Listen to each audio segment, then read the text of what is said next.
Sandy, you need to put it in All right, we're Facebook live now. ASAP. Hello, everyone. Hello, welcome. Hey, everybody.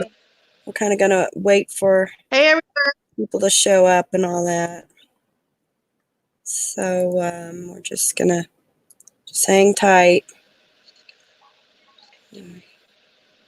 Would you like me to keep myself? Sir, you're breaking up a little bit. Sometimes it goes a little robot. Who is? Me? You are. You're going. Yeah. Sometimes you're going in and out. Sometimes. Uh-oh. Do you want me to leave and come back? No, don't. It's your net connection. All right, because I know I'm all set up here.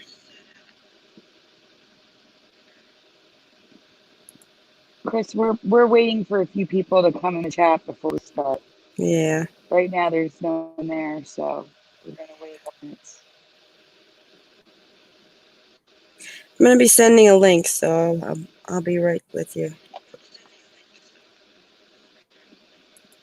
Okay. And I am gonna keep an eye on this chat.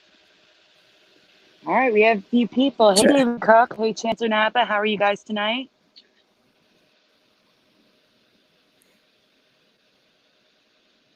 We're going to be starting shortly with our special guest, Christopher Natra. Do you prefer Christopher or Chris? Either one is fine. Christopher is my formal name. Do you want to grab my attention? But Chris is fine. Okay. Thanks for being here. You're welcome. We got a great show for y'all.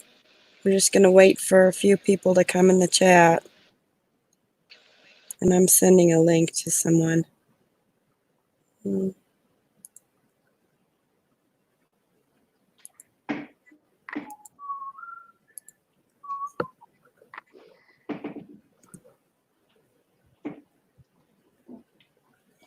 All right, and then what I'm going to do next is then go to the questions, find those, start asking some questions.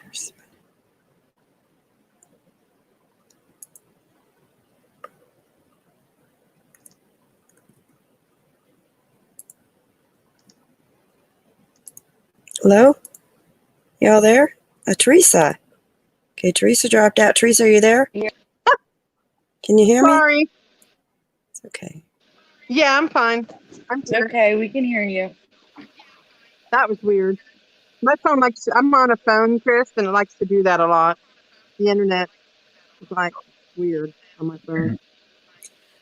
Teresa, what happened to your laptop?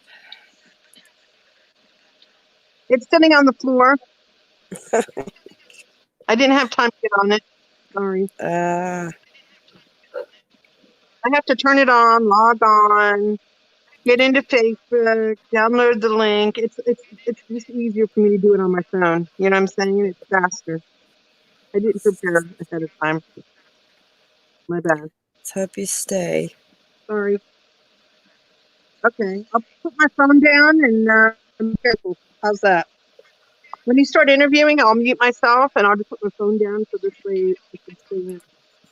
All right. Sandy, did Sandy post in the group for the show? Sandy? I did. I also posted on Twitter, and we are live. More people are showing up now. Okay, and I have some questions I'd like to ask the guest we have here now. Okay, and first question, get right into it then, since there's more people. And okay, so when did you first become aware of the Mandela effect? What's the date? When? Well, I would say that when I first noticed my first Mandela effect, but I didn't know what it was 2013 with of course, the Berenstain Bears. Mm-hmm. Yeah. I didn't know what it was. I just thought I was just, I didn't know what was going on actually. And I was really busy at the time. Oh, God. Same here. Yeah. All right. And what was the first ME that made you realize that this was more than just a trending YouTube topic? I think you answered that with the Berenstein Bears, you said.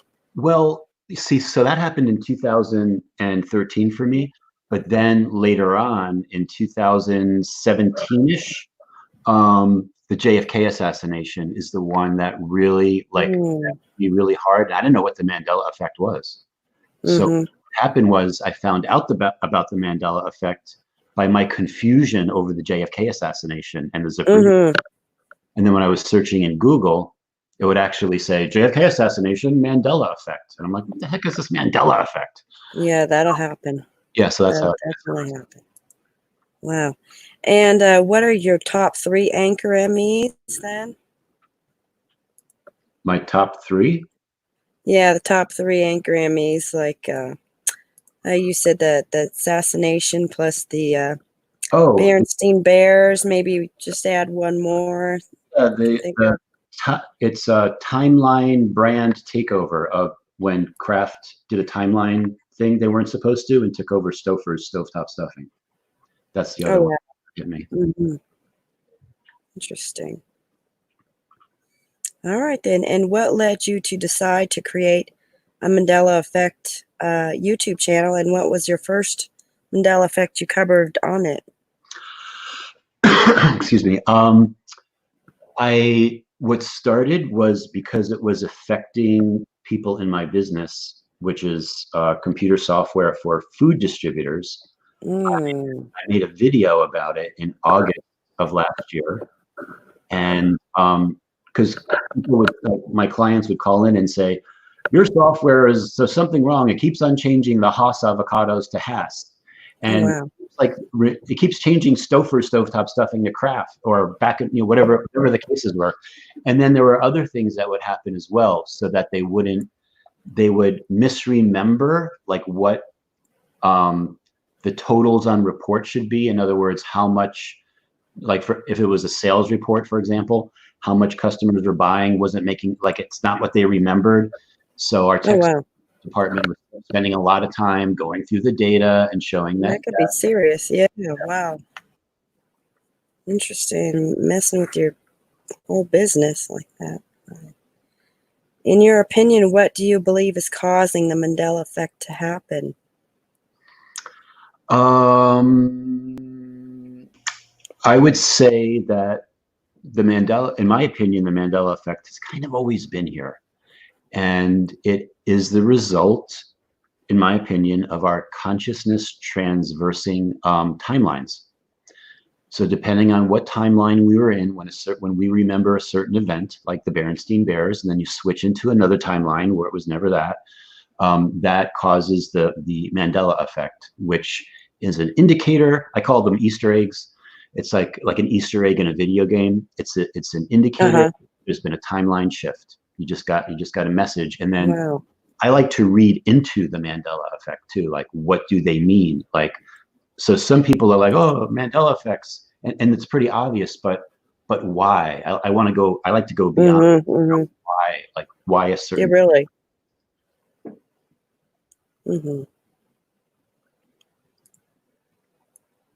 And do you believe there is a common thread or attribute among those affected? Yes, frequency. Tesla said, if you want to understand the universe, think of energy, frequency, and vibration. And that those of us that are at vibrating at a certain frequency, we're just a little bit more aware to notice them. Where other people, and it's not anything against anyone, because we're all at different places in our journey. But for other people where their vibration is not the same, it just doesn't make any difference to them. Even if it's there, it's not going to make, and they'll even like walk away from you when you try to talk about it. Wow. Oh yeah, I've noticed that. Yeah. So I've definitely noticed people's strange behavior, concerning the Mandela effect. You would think at least they would be interested, but they seem like they're just real out and out, set in their ways, like no. Yeah, you know what it is? I'll go one step further with how I feel about this, and I got that confirmed by a friend of mine who's a psychic. He actually reads wake-up dates on people, and that wake up date is put there by their higher self, that it's almost like an expiration date, but the other way, like this person is not going to wake up until 2023 for whatever reason. That's the reason why. So if you try to wake someone up before their wake up date, it's just like it's not good for them. It's their Wow. their soul will kind of reject it.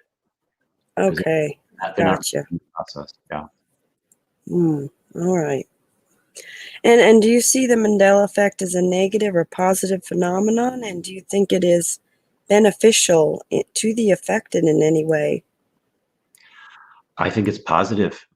Look at it, it got here with you three ladies. I'm on a show I thought I'd never do before, but I think that it's like without these clues, I would have stayed asleep. I would have totally stayed asleep. I needed something like the Mandela effect to take me to like another level of, I'll call it a spiritual awakening if you want to use that term. But I needed that because you could preach to me all day long. You could read Bibles, Torahs, whatever. I would have only given it so much attention. But when I see things change in front of me that I know it was a certain way and now it's different, that's like, boom, like that got my attention. Yeah, I think it is a positive thing in a lot of ways. It's a very much a learning. And I was talking to Theresa and Sandy all the time about how we're learning more and more. And it's an experience that the thing that I think that is maybe it, even though it may be a positive, thing for us, that maybe it's a little more complicated than we may think it is all. That it's something bigger, that real big out there. But that's something that's remains unknown too. So yeah, because when you get to the next level of things, you begin to realize of the complexity of what's always been around us, but now we're trying to get tuned into it. Wow, interesting. Yeah. Okay. And let's see, next question. I'm getting there. Okay. Has the Mandela effect affected your personal life and relationships in any way? For example, angering friends and family, or do you know people you can talk to that are also affected? Yeah. So thank goodness for the whole Mandela effect community. Number one, my relationship with my girlfriend at the time, back in 2017, when all this was happening to me, and I was having other things happen as well. She just was like, don't worry about these Mandela effects. Science will figure it out. And I'm like, science says I'm misremembering. And I know I'm not misremembering. So I'm not waiting for science. Like, I want to do what I can to start putting the puzzle pieces together. So it definitely ended that relationship. And then, it really, to me, it really makes sense.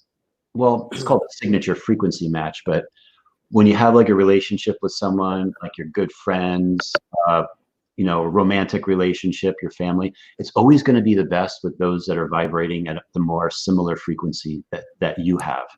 Okay. So it definitely was a separation. Like I have friends that aren't they just kind of, not that they're not my friends, but they just kind of like dissipated.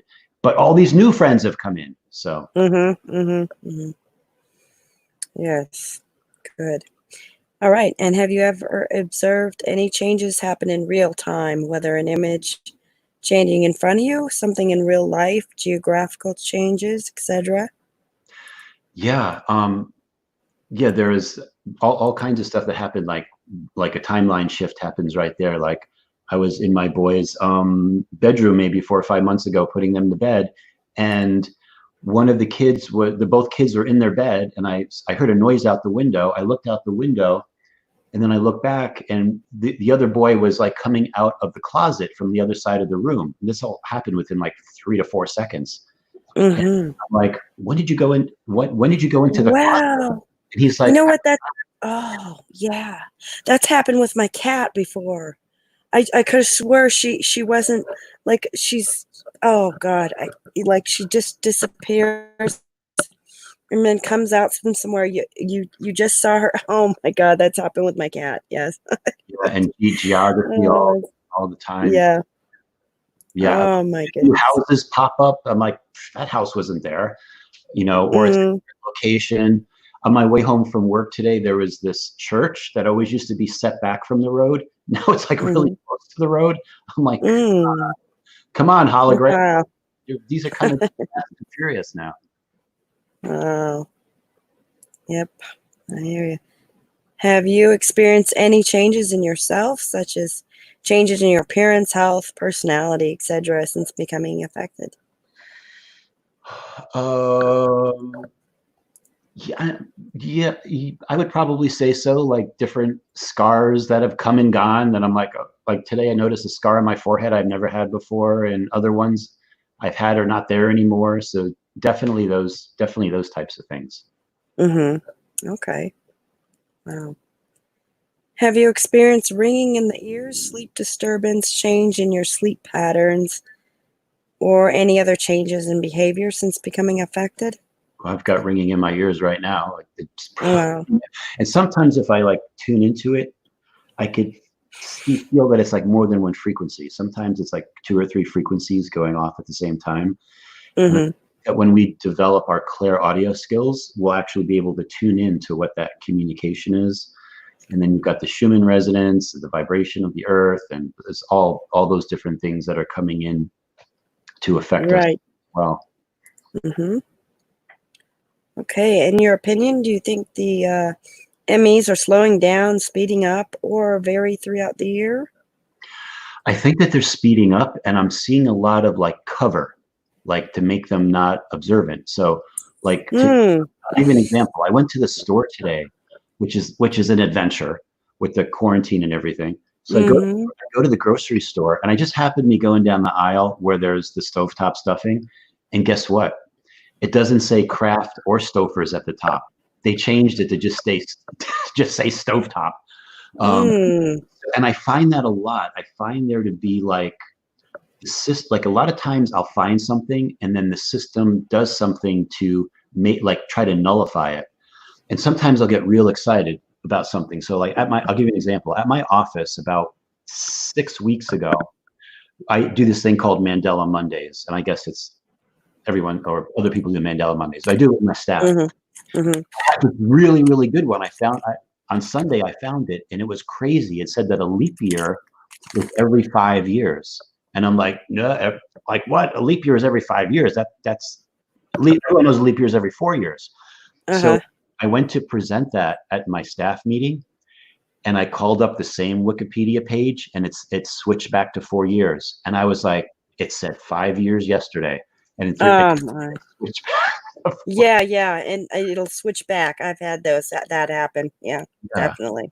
Or there'll be like a reason for like a change. Like there could be there's different song lyrics that have changed, and then you'll find something where there's a reason why it changed. It doesn't make any sense. No one's ever heard it before. So it's almost like the system is trying to cover up. Yes, I've noticed that too. It's like somebody's behind it trying to like put it in your face, but yet at the same time, no. You can't see what's going on. Yeah, like that song, like a drifter, I was born to walk alone. Who is that white? I'm not sure who that is. So I guess I was listening to it the other day, and it was like a hobo. And I'm like, no, it was always been drifter. And then when you look, when you investigate it, it says that 2 years after the song was released, they re-recorded it because too many people were getting hobo confused with homo. So they changed it.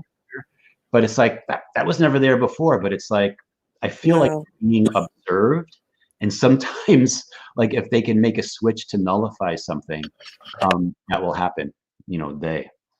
Wow. Yeah, I remember Drifter now that you mention it. Yeah. So if you look it up, it was originally hobo, and then they re-recorded the whole thing to be drifter.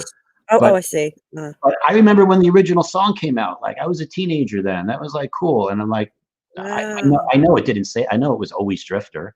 Oh, okay. Wow. Yeah. Wow. Okay. And do you think the changes to weather, cloud patterns, natural disasters, etc., are related to the Mandela effect? Weather and cloud patterns. I've never actually given that thought, but I know geography is changing, and clouds do seem to look different every once in a while. Right. I can't give you. I haven't really thought about that angle.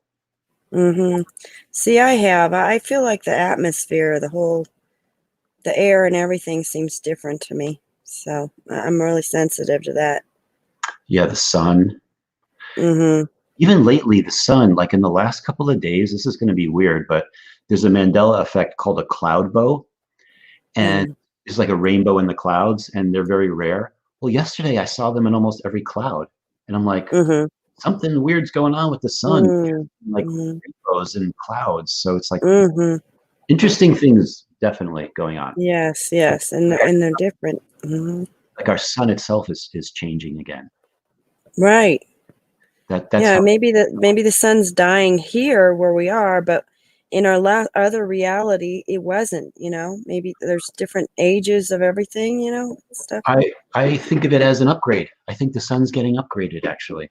Mm-hmm. I think Okay. Earth is awakening. I think the sun is getting upgraded, and Earth herself, her consciousness is rising as well. That's why the human resonance is spiking. Do you guys talk about things? It's like it could be very well where a nicer thing to have to upgraded, but people do miss the yellow sun. It's like they can't let go of that, and they're calling it a white, ugly, cold sun, kind of thing. But it's not. It's really. I think that in order for people to reach the upgrade to see what's really happening, it's a little painful, a little ugly, but it's not. But it's going that the outcome would probably be really good. Do you kind of see what I'm trying to say Yeah, and I as think far as upgrades and yeah, I think even our human body is being upgraded. So the Mandela effects that we have on our human body, which a lot of people already consider upgrades, because like our heart is now in the center of the chest, all of our internal organs are in the rib cage, and blah blah blah, all these enhancements to the skull and all that. It's part of human evolution, as strange as that might sound. So and we feel it's strange, yes. but we are actually getting better. Like um I mean, there's a lot of things I could tell you about, like what I've learned and what my kind of belief system is with all this. But yeah, I feel like there's another version of human,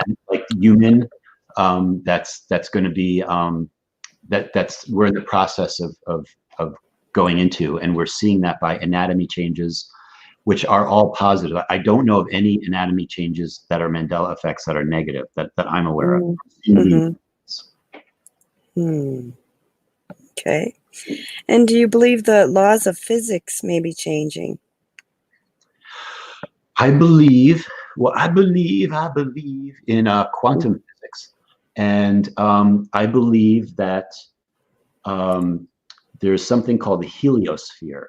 So the heliosphere is what pretty much surrounds our solar system, and yeah, I believe that there's things going on with our actual solar system, and that's actually another way to look at things, because there's actually Mandela effects going on within the solar system as well. Like all the new moons that Jupiter had. I remember Jupiter had like 18 moons at one point. Now it's got like 70 something moons, and all these planets have rings on them.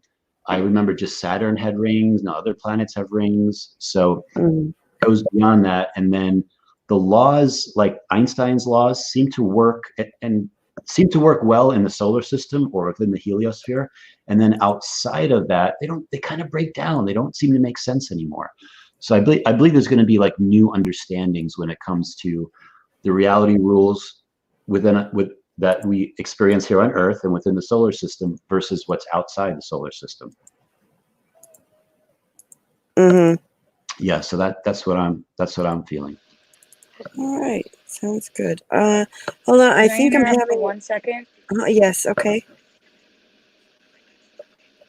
Okay. I'm having a little say, problem.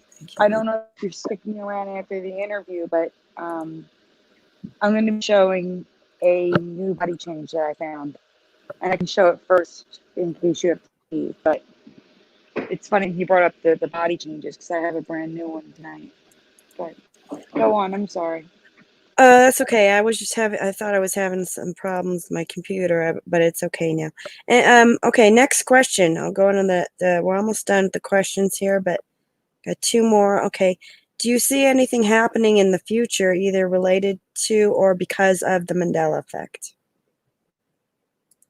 If I see anything in the future because of the Mandela effect, Yeah, happening, something bigger or whatever. It's just, where's the future going with all this? I believe there's big stuff on the way. I don't know exactly what it is, but some things are like very suspicious. So I'll give you an example.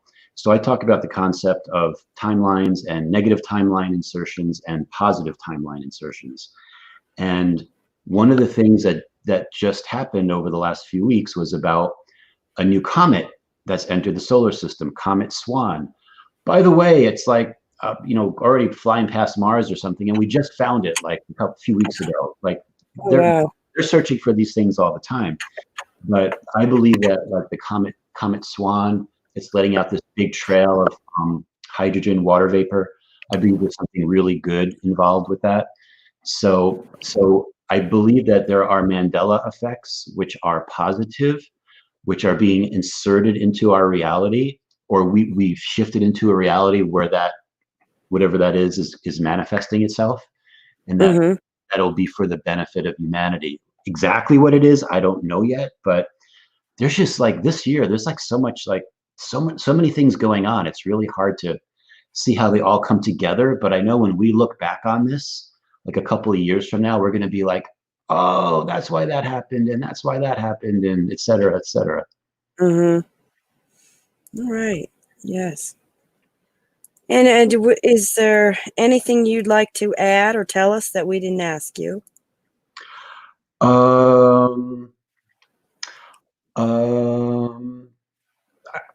No, you've asked me a lot of good questions. I'm just gonna like sit back and join the conversation and see how it goes.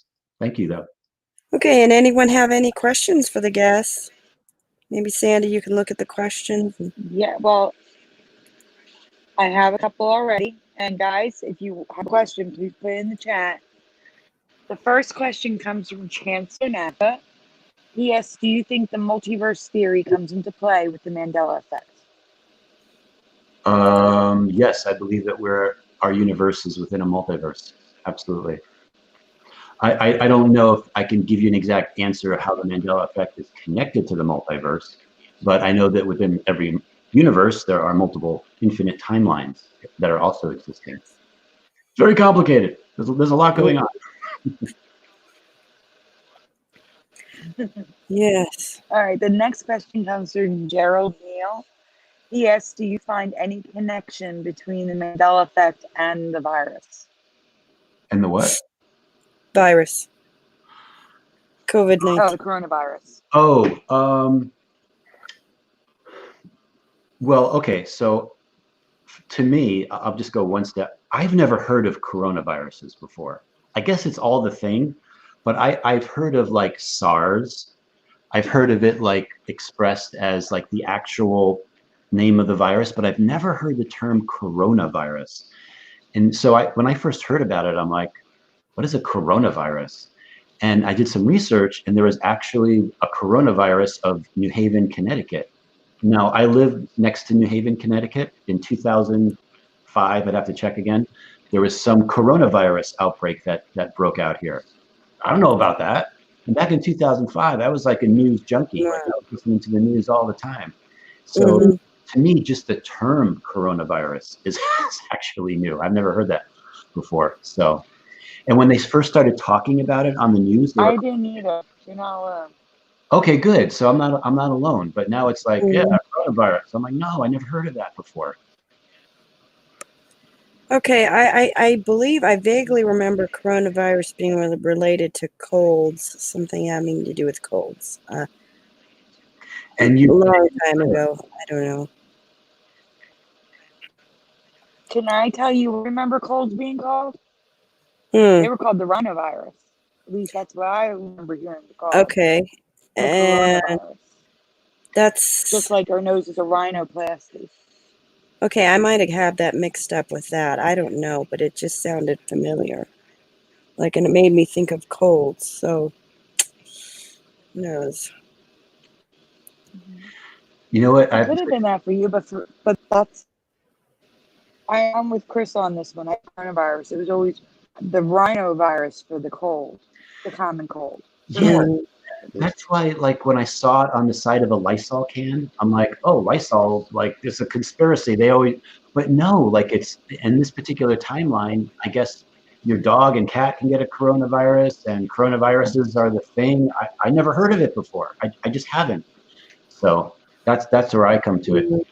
And by the way, I have to say something really funny because I'm talking and you guys are both have masks on either side. I feel like I'm gonna be going under surgery or something. So just make sure you can anesthesia, please. Oh, I know. That's funny. There's Teresa. Did you hear that, Teresa? Did you hear that about the masks? What he said? Okay. That's funny. Okay, I know. can I vent for something real quick? Is it Go talking? ahead. In Connecticut, where I Sure. live, all humans age 2 and up have to wear a mask in public. And I'm like, really? You're gonna make like a 2 or 3-year-old kid wear a mask? And like, they're spreading the fear virus to the kids because it's like, can you imagine how any counseling in the future? You know, mommy and daddy were afraid of this virus. I had to wear this mask all the time. Like, this is getting to be too much, in my opinion. Yeah. I just can imagine how to explain to them what's going on, you know, when they're really young. I agree with you 100%. It's going to affect these kids. It's going to traumatize them. I think they're doing that kind of like on for a reason. It's just like just trying to spread fear everywhere. Yeah, I think and then they excuse it with all these excuses, and they're really doing the right thing, you know, completely. So it's hard to argue, and you know, I don't know. See what they're doing is going to work. That's the only way. I don't know. I got a question. I still think that What I don't understand is. I do believe people should wear masks, but I think that they should let people work and wear masks, and then that would probably solve a lot of it. But these people aren't going to cooperate. They're going to not wear their masks, and I don't know. What can I say? You know, I think that would be the best thing to. Go ahead. I have a question for you, Chris. Sure. One of the questions she asked you was about what we had in common. Have you noticed that a lot of the community, including myself, are empaths? And you were talking about being open. And I've noticed that during the Mandela effect, when I woke up in 2016, that being an empath, I feel things more stronger. And I wanted to know if any of maybe if you have any kind of abilities or special gifts or anything that might have opened up and got stronger. Does that make sense? Yeah, that makes a lot of sense. It's all part of the journey that I've been going through. We're all going to be going through it. We all have different pace that we're going through things. But yeah, empathy is one thing that I've like had to learn how to control, because it's almost like I had the empathy knob turned all the way up. So like I would feel everything from anybody that I was around. So I had to like learn to like turn that knob down a little bit. And then I imagined a couple other knobs. One was like good empathy and bad empathy. So if I'm going to feel empathy, I want to feel the good emotions, and I want to turn down the like negative ones. So I've been trying to work on that a little bit. And sometimes I feel like I'm just it's hard. It's hard. And sometimes I'll get a feeling that like I'll be by myself. Like let's say I'm walking out to the parking lot to go to my car all by myself. I'll get a feeling of like fear and being scared. And I'm like, that's not me. Like, I know that it's not my feeling. It's almost like I'm helping the collective, or somehow I'm helping others like handle their fear. Because I'm like, why do I feel that way? And I know it's not coming from me. I'm picking up the frequency someplace else. Yeah. Transmute it myself. Do you ever feel like your energy gets drained being around negative people? Because that happens to me a lot. I'll be in a great mood and I'll get around somebody who's negative, and it's like they suck the life out of me, all my positive. I'm like, what the Right. heck just happened to me? I went from Yeah. being happy to being depressed because I felt like they just sucked all my positive energy out of me. Like, nope, you're not going to be positive. I'm I taking it get from that. you. You know what I Yeah. mean? And that happens to me a lot. You Yeah. know, yeah, you're just being bubbly, and you don't see anything wrong with anything going on. People just, yeah, I know, complain about something, and yeah, Yeah. that Yeah. best you can do with that is just try to be with your alike kind, minded, Yeah. and just away from those Yeah. kind. There's also some stuff, like I've been learning things about frequency, and at some point I hope to teach this as well. But basically, like shields up. Like, so if somebody is like an energy thief, you don't Yes. you don't have to succumb to that. You don't have to like agree with that. And there are things. See, I believe it goes beyond like what we actually see. Like, we have higher selves and they talk to each other. As a matter of fact, I believe that right now we have higher selves, which is like our soul or like a level above us, that's doing commerce with each other. Like, we're actually trading with each other. Like, so what could we be trading? We could have different activations. We could have books of knowledge. There's a lot of things that are going on that right now it kind of seems like that's kind of crazy talk. But I really strongly believe that these things will be revealed, and it's almost like it's a game. It always comes Wow. to me like I always call it the Earth game. Like, we are having existence like that. And Games aren't bad. You don't have to think it's bad either. They can be good. And it's not to cheapen the experience either. It's not to say, oh, life is a game, don't take it seriously. Not at all. Like, we're here to learn and grow and evolve and be creators. Yes. And the Mandela effect is an example of creation. And if you're going to be a responsible creator and manifester, you need to like understand how to properly do it so that you're not harming others. It's always for the greater good. You never want to do anything that's a service to self. So that's another part of this whole equation. Wow. Guys, I have a lot of questions in the chat. I don't want to lose them, so we start asking. Okay. Go ahead. Go ahead. Go ahead and ask Chris. All right. Ben Lightened asks, Chris, are you familiar with the augmented reality game Ingress? It's very similar to what you have been doing, traveling to various places, doing work on ley lines and the quantum field. Yeah, I heard about that just actually recently. But yes, isn't that something about how there's a whole unseen aspect of things? And yeah, so by the way, thank you because you saw that video that I made. So thank you for doing that. And it's really interesting. I mean, there's a lot of like Nazi stuff that I talk about and so forth, and that castle that I went to. And the Nazis are like fascinated with King Arthur and the Knights of the Round Table and that whole concept. So if you think about it, if they got time travel technology, where do you think the first place is they're going to travel to? Probably back to Camelot or, to the days of King Arthur for whatever reason. So, but there are things going on and places you can do. They call it grid work, where you can do something to help the planet, and it is kind of like a game, because if you go and you do certain things, it's called like a bounty. You'll get like a bounty for it. So if you help Earth or do something in a certain way, like then you might get an upgrade to be better with growing plants, be more of a green thumb, or whatever the particular situation was. But yeah, so that whole Ingress concept is very similar to what myself and others are doing and have been doing for a long time. But now it's going to start to intensify. I believe there's going to be a lot more things that people start to get. It's going to come into their awareness, and there'll be places that people want to visit. They may not be sure why they want to go someplace on a solar eclipse, or they want to do this, but their higher self knows, and their higher self usually has a plan. And usually you'll find the right people to do it with. Like, you like magnetically attract the right people, and you get a team put together.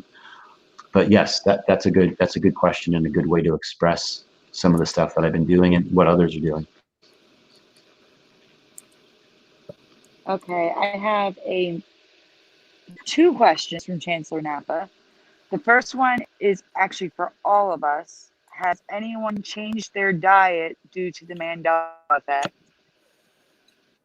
I haven't. So all of you need to answer. I mean, I'll go next.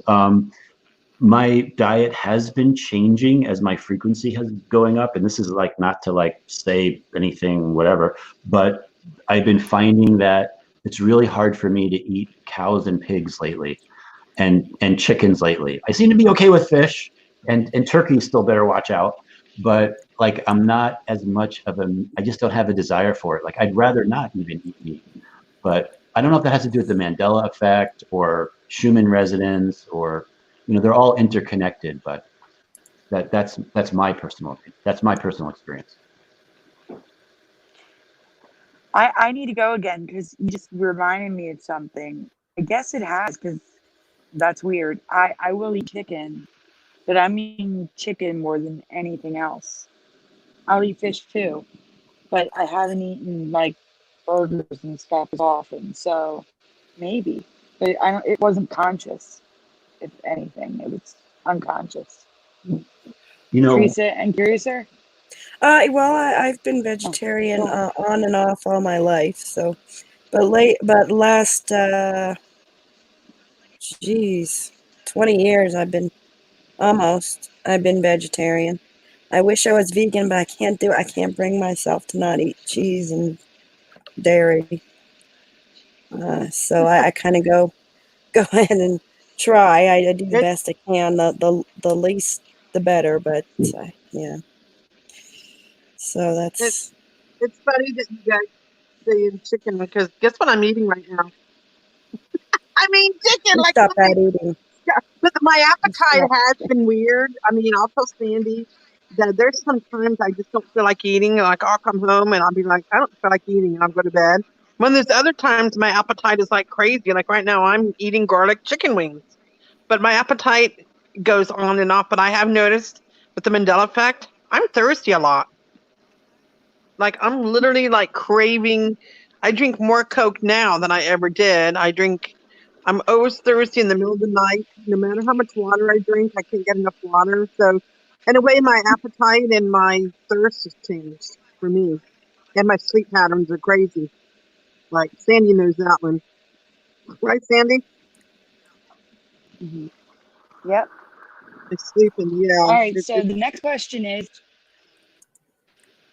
Oh, I thought you were done. I'm sorry.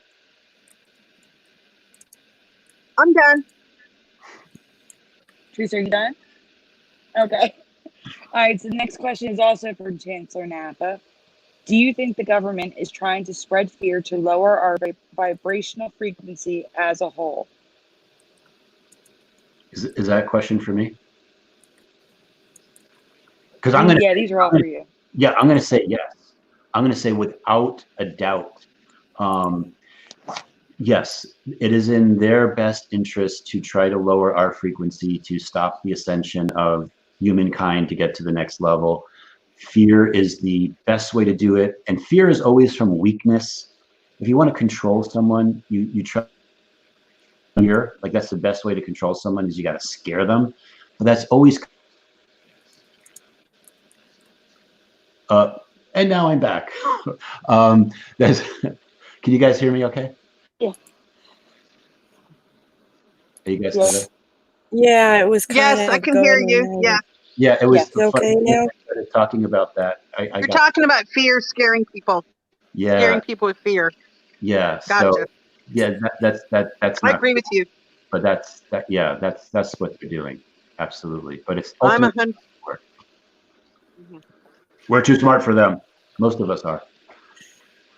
We're very smart. We know what's going on. Exactly. I just think we should stop messing around with things. They're messing with the animals, the nature, everything, and we're going to get in big trouble. We're not going to be a very happy species when we keep doing that. Yeah. It just. we could be much happier And if what are they if we blaming? just leave stuff alone, huh?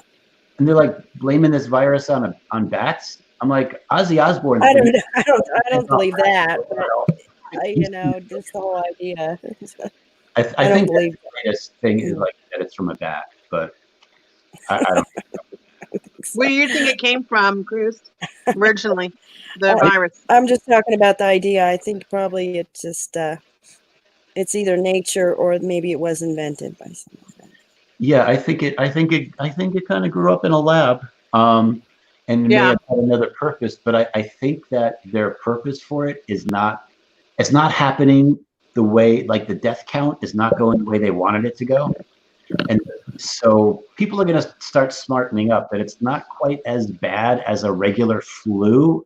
And I'm sorry if that sounds controversial, but We agree with you. oh, you do? Okay. Okay.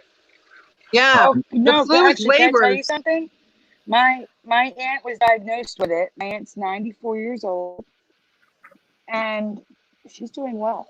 Like she's diagnosed. She's had it for about a week. She was diagnosed. Like it took a week for the test results to come back. Um, but she's had it now, diagnosed for 2 days. And they have her on an Ebola drug, not the malaria drug they were talking about before, an Ebola drug, an old one. And her temperature's normal. She's eating. She's not in bed. She's doing well. So Wow. 94 years old. I Yeah, mean, that says a lot. I have a nanny for my boys, and she was telling me that her sister, who's 40, in France, was diagnosed with it. She was sick for 3 days, and then on the fourth day, she felt fine. She was cleaning the house. So it more and more is like the flu. It's like the flu. So boogeyman, the flu. But I think it grew up in a lab, and I think it has another purpose. You know, people talk about its relationship with 5G technology and et cetera, et cetera. I think the problem is the vaccine. Like they're pushing this to get us to be like, oh my goodness, we need to have science rescue us, you know, with the vaccine. And then I think the vaccine is actually what the end game of all of this, to be honest with you. That's in my opinion. yeah. All right. Next question. Molvox asks, how can mankind raise their vibration? Raise their vibration. It's actually a two-part question. So that one first. Well, I will say that ready or not, your vibration is going to rise. And if your vibration is not going to rise, then there has to be a 3D solution, which usually means dropping the body and going on to into the next reincarnation cycle. Depends on what that person's higher self wants, what's best for who they are. So, in my opinion, it's going to be happening anyway. But there's all kinds of things we can do to increase that, like stop drinking alcohol. Like alcohol just brings your vibration right down. Like boom. That's why they call it, Yeah, I agree. you know, the spirits can take over. So your diet makes a difference. Try not to eat so much meat. I mean, we all need protein, but just be mindful of that. And just by observing the Mandela effect, you're already, that's evidence that you're already vibrating at a higher frequency. Mm-hmm. And don't stop asking questions. Like keep having critical thinking, keep asking questions. Anything to kind of bring us to the next level, anything that helps expand our consciousness. Yes, yes. Okay. So the second part of the question is, how does meditation fit in with the Schumann vibration? Yeah.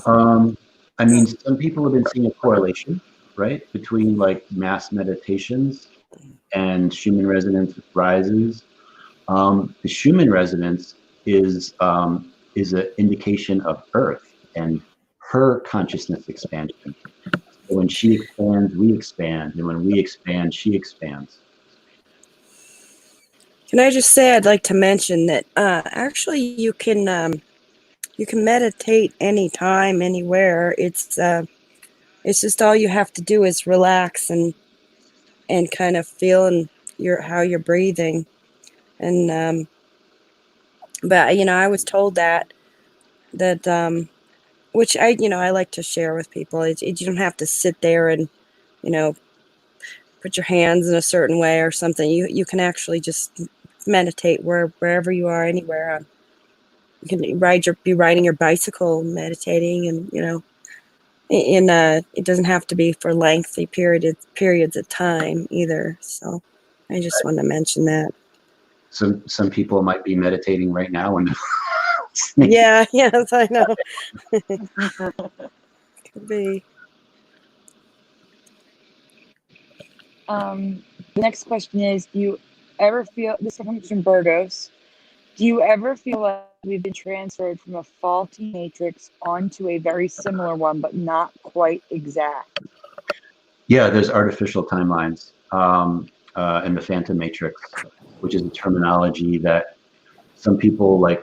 They go like another level of this understanding what's going on, but yes, false timelines exist. If any are still running, they need to be healed, collapsed, and merged into a legit timeline.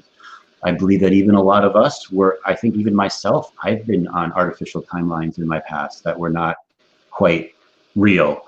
So I definitely believe in that whole concept of artificial timelines, and they gotta go.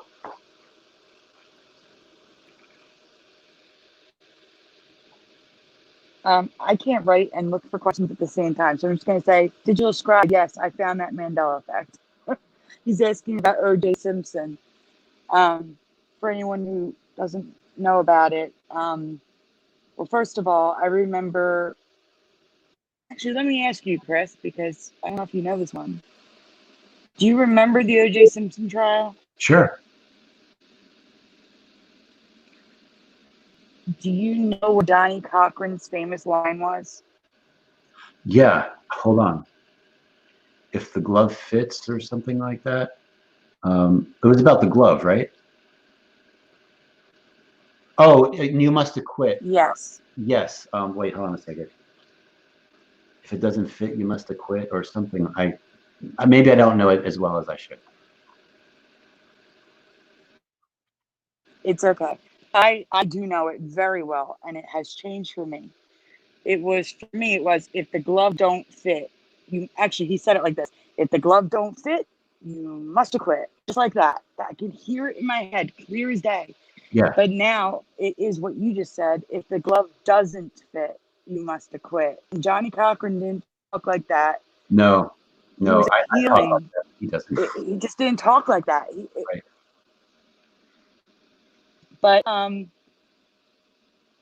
he also talks about the hat. I don't even remember a hat, but he has OJ try on a black hat. I don't remember this, and that glove actually fits very well, but they make him wear a rubber glove underneath so that it won't go on right. I don't know. The whole thing's wrong. I covered it on Mandela Monday about 6 months ago now, but that's what I think Digital Intel was. And if I misunderstood you, Digital Intel, please be more specific in the chat. But there's more questions. I'm trying to find them because they're just flying up. Here we go. This comes from Ben Lighten. Where do you learn to do ley line work? Do you meditate on a particular outcome in a group setting while in the physical location? So the first thing is to identify the location. And then the next thing is, what are you going to do when you go there? And what authority do you have to do whatever it is you need to do? So one of the things that I found is I had to like work my way up. So one of my housemates here, his name is Sean Bond. He's a psychic, and he does that kind of work. And we started off very basic. Like we would look for chakra points and so the earth has different, he could see like energy coming up out of the earth. So we would like drive around town, and there would be like a little like they call it a first octave chakra in someone's front lawn. And so we would create we created something that we would, it was like a sacred water type thing that we would go there, and it would help us do the grid work. So we're like going on people's lawns, and somebody called the police on us one time. But then we started to see the results of what we were doing. So these chakras can start off with like what's called a first octave, and then it goes up to like the 12th and 13th octave, and then it becomes another bigger chakra. So we were doing all this work around Connecticut where we would find these and make them, build them up. And then as we would do more and more work, we would find bigger ones to go to, and we would find bigger locations to go to. So it's almost like, for a lot of people, especially for myself, I had to go through like a training program, and starting off very small, and then as Earth allowed it, other bigger ones would be revealed into like some really big ones that we dealt with when we went to Germany.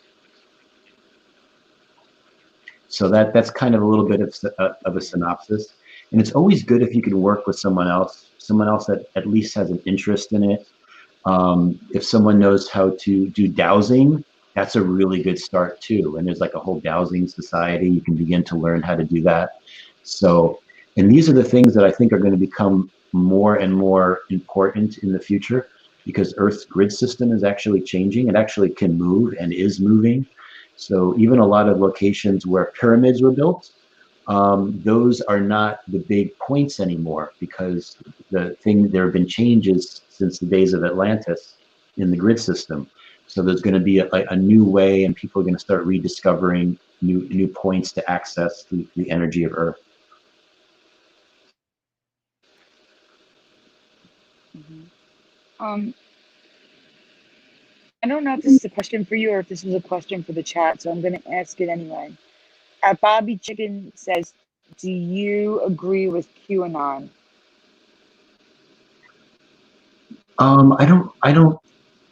I honestly don't follow him. I've definitely heard of the name, and I probably have heard of some of the stuff he's revealed, but I'm not a good person to talk to about that, because I just don't know.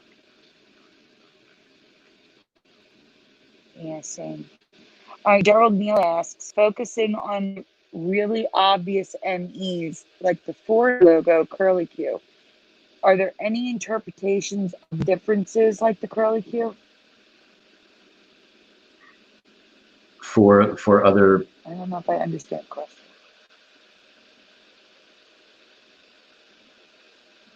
I'm not sure if I understand the question, so if you don't understand, I can ask Gerald to elaborate. well, I know obviously the curly Q is like really, it's interesting, and I've even heard the stories about like the owner of the Ford dealership for like 50 years, calls Ford and says, "Why'd you change all the signs on me last night? Why?" Because I've been looking at the logo for the last 50 years, and I didn't have the curly Q on there. And then Ford, of course, is like, "It's always been that way, sir. What's going on?" I even called the Scotch Guard people, because like Scotch Guard is now spelled Gard, and I know it was not spelled that way. So I actually had called them, and they're like, "Sir, it's been that way since 1952." I'm like, "No, it wasn't. I remember." And I actually had bottles of Scotch Guard in my closet. And when I bought it, it was Gaurd, and now it's Gard. So I was being a little smart, but it was fun.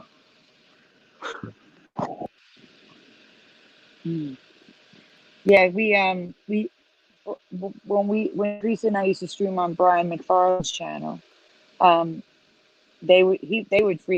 two of them would frequently call up places on air, like the whole Nutty Buddy, I forget what the other name for it is, the Little Debbies. They called them up to find out about the name change, and the woman on the phone was even confused because she said it's both, and she was just confused by it, and she worked for the company. But yes, it's amazing when in the company. I don't know. It just blows my mind that they don't even notice it. Exactly. They work there and they don't even see it. It blows my mind. Exactly. Okay, so here's a question that I've never heard of. Maybe you have. This comes from Ben Lighton. Have you ever heard of reality transurfing? reality trans surfing. I know. That's interesting. Yes. Maybe I'd like to do it. But I don't Yeah, know. we'll have to look it up. This is not dangerous, but I haven't heard of it. Yeah.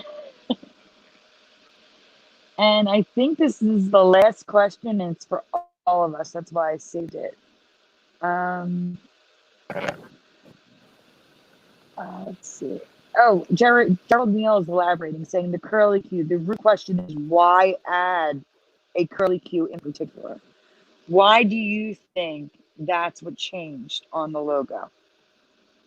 Yeah, so that is what changed for most people. Went from the straight line in the F to having like the curly Q on it.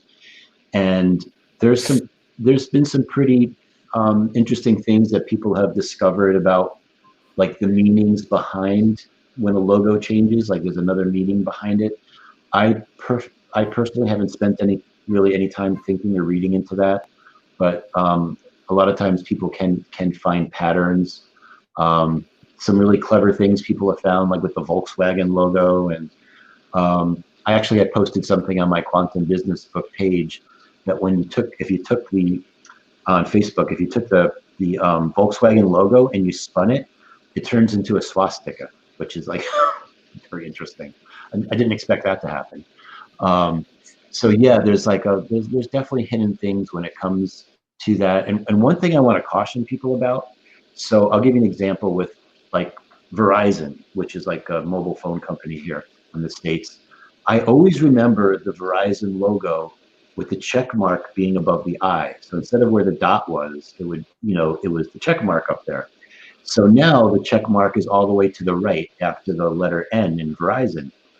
So, and I spotted that because in the plaza where I go grocery shopping, there's a Verizon store, and I spotted this a couple of years ago. All of a sudden, the logo changes. So I mentioned this to somebody in the Mandela Effect community, and she's like, "Oh, that's a legit logo change. I see that, 5 years ago, or wherever it was, Verizon changed the logo." And I'm like, so I just discounted it. So then I decided to go in just to verify what it was before. And before, they changed it from the check mark being under the word Verizon. So it wasn't even what I remember it being the dot above the I was the check mark. Now the check mark's below it was below the whole word. So my point in saying this is that even when someone says like, oh, that's not a Mandela effect, that's a legit logo change, still check it anyway, because the logo that it was before may still not have been the logo that it could have been an even weirder logo. Excuse me. Or it could be what I started calling a time Mandela effect, where you remember it, say, in high school in the 90s, but they actually changed the logo in 1975. You see what I'm saying? Where it changed at a different time than you remember it changing. So it's a legit logo change with the company, but they changed it much sooner than you remember it changing, if that makes sense. Like Cup of Noodles. Cup of Noodles is now Cup Noodles. It's a legit change. However, I have a strong memory of Cup O Noodles in 1997. I was at my ex-boyfriend's house, at his apartment, in the kitchen. We were making Cup O Noodles. I remember looking at the container, clear as day, but the company changed it in 1993, 4 years earlier. So that to me is a time Mandela effect. And then there are people who remember it in 2005. That is a great example of one. I remember Cup O Noodles like 4 years ago, taking some to my son who had started college. He liked Cup of Noodle, and I brought him a case of Cup O Noodles. So yeah, so that's a really good point. Thanks for saying that, Sandy. Yeah, so that's a time ME. It's the best name I got for it, because it's like a time slip, or the company decided to change it sooner in this reality. Yeah, I lied. There's actually 2 more questions, unless there's more that were added. I'm still saving the one for all of us from Chancellor Napa, but the next one's from ND. Christopher, do you have a positive personal timeline insertion that you could share with us? It's a great theory. To me, it's the yin and the yang of the Mandela effect. Do I have one in particular? Um, yeah, I mean, there's the ones that I've publicly spoken about. A lot of them are related to World War II type stuff, where one thing happens and that something negative happens that was never there before, like the Nazis having a big rally in New York City in Madison Square Garden in 1939. That was kind of negative. But then the positive part of that was that there was this Jewish plumber named Isidore Greenbaum who had snuck in, and he listened to, like, he sat through 3 hours of them trashing the Jews. And then he got close to the stage and he pulled the microphone cables away, and the SS grabbed him and beat him up and everything. Everyone saw how the Nazis treated someone, especially because he was Jewish. He didn't get any good treatment there. So to me, it's like that was the negative was them trying to enlist support from within the United States for Germany. But then how they treated someone who didn't even really do anything bad. He just tried to pull the cables a little bit, and that was it. They ripped his pants off, they broke his nose, they gave him a black eye. The New York City police officers had to, like, pull him away. But it was positive because it changed people's perception about what the Nazis were about. Same thing with, like, Charlie Chaplin, what he did with his films. He made Hitler look silly and ridiculous at a time when the world needed that, at a time when Poland and most of Europe and the Soviet Union was in fear. Laughter was the counter chess move for that to happen. And there seems to be, like, all kinds of these types of things that have been happening throughout history. And sometimes things that you think were negative, like one of the things I brought out in one of my last videos was about Watergate. Like, we thought that, like, Watergate, like, how can that be negative? How could that be a positive timeline insertion? But it was. And this is based upon what Philip K. Dick wrote. And Philip K. Dick wrote, like, The Terminator, Blade Runner, Man in the High Castle. He wrote all those different films. When he had this press conference in 1977, and he said that Watergate saved us. He said that if it wasn't for Watergate, Richard Nixon was on the path to creating George Orwell's 1984 version of a police state. And because Watergate had got him to be removed from office, he voluntarily resigned from office, that changed the timelines. But Philip K. Dick was very, very certain in saying that there was other timelines that ran where Watergate never happened, where the police state manifested, and we became a total police state here in the United States. And we're kind of like trying to, like, it looks like things are trying to push us back into that direction again, but we're not going to let that happen. So those are some examples. I don't have, if I sat and thought about it, I probably could come up with some more, but those are just some of the things at this moment.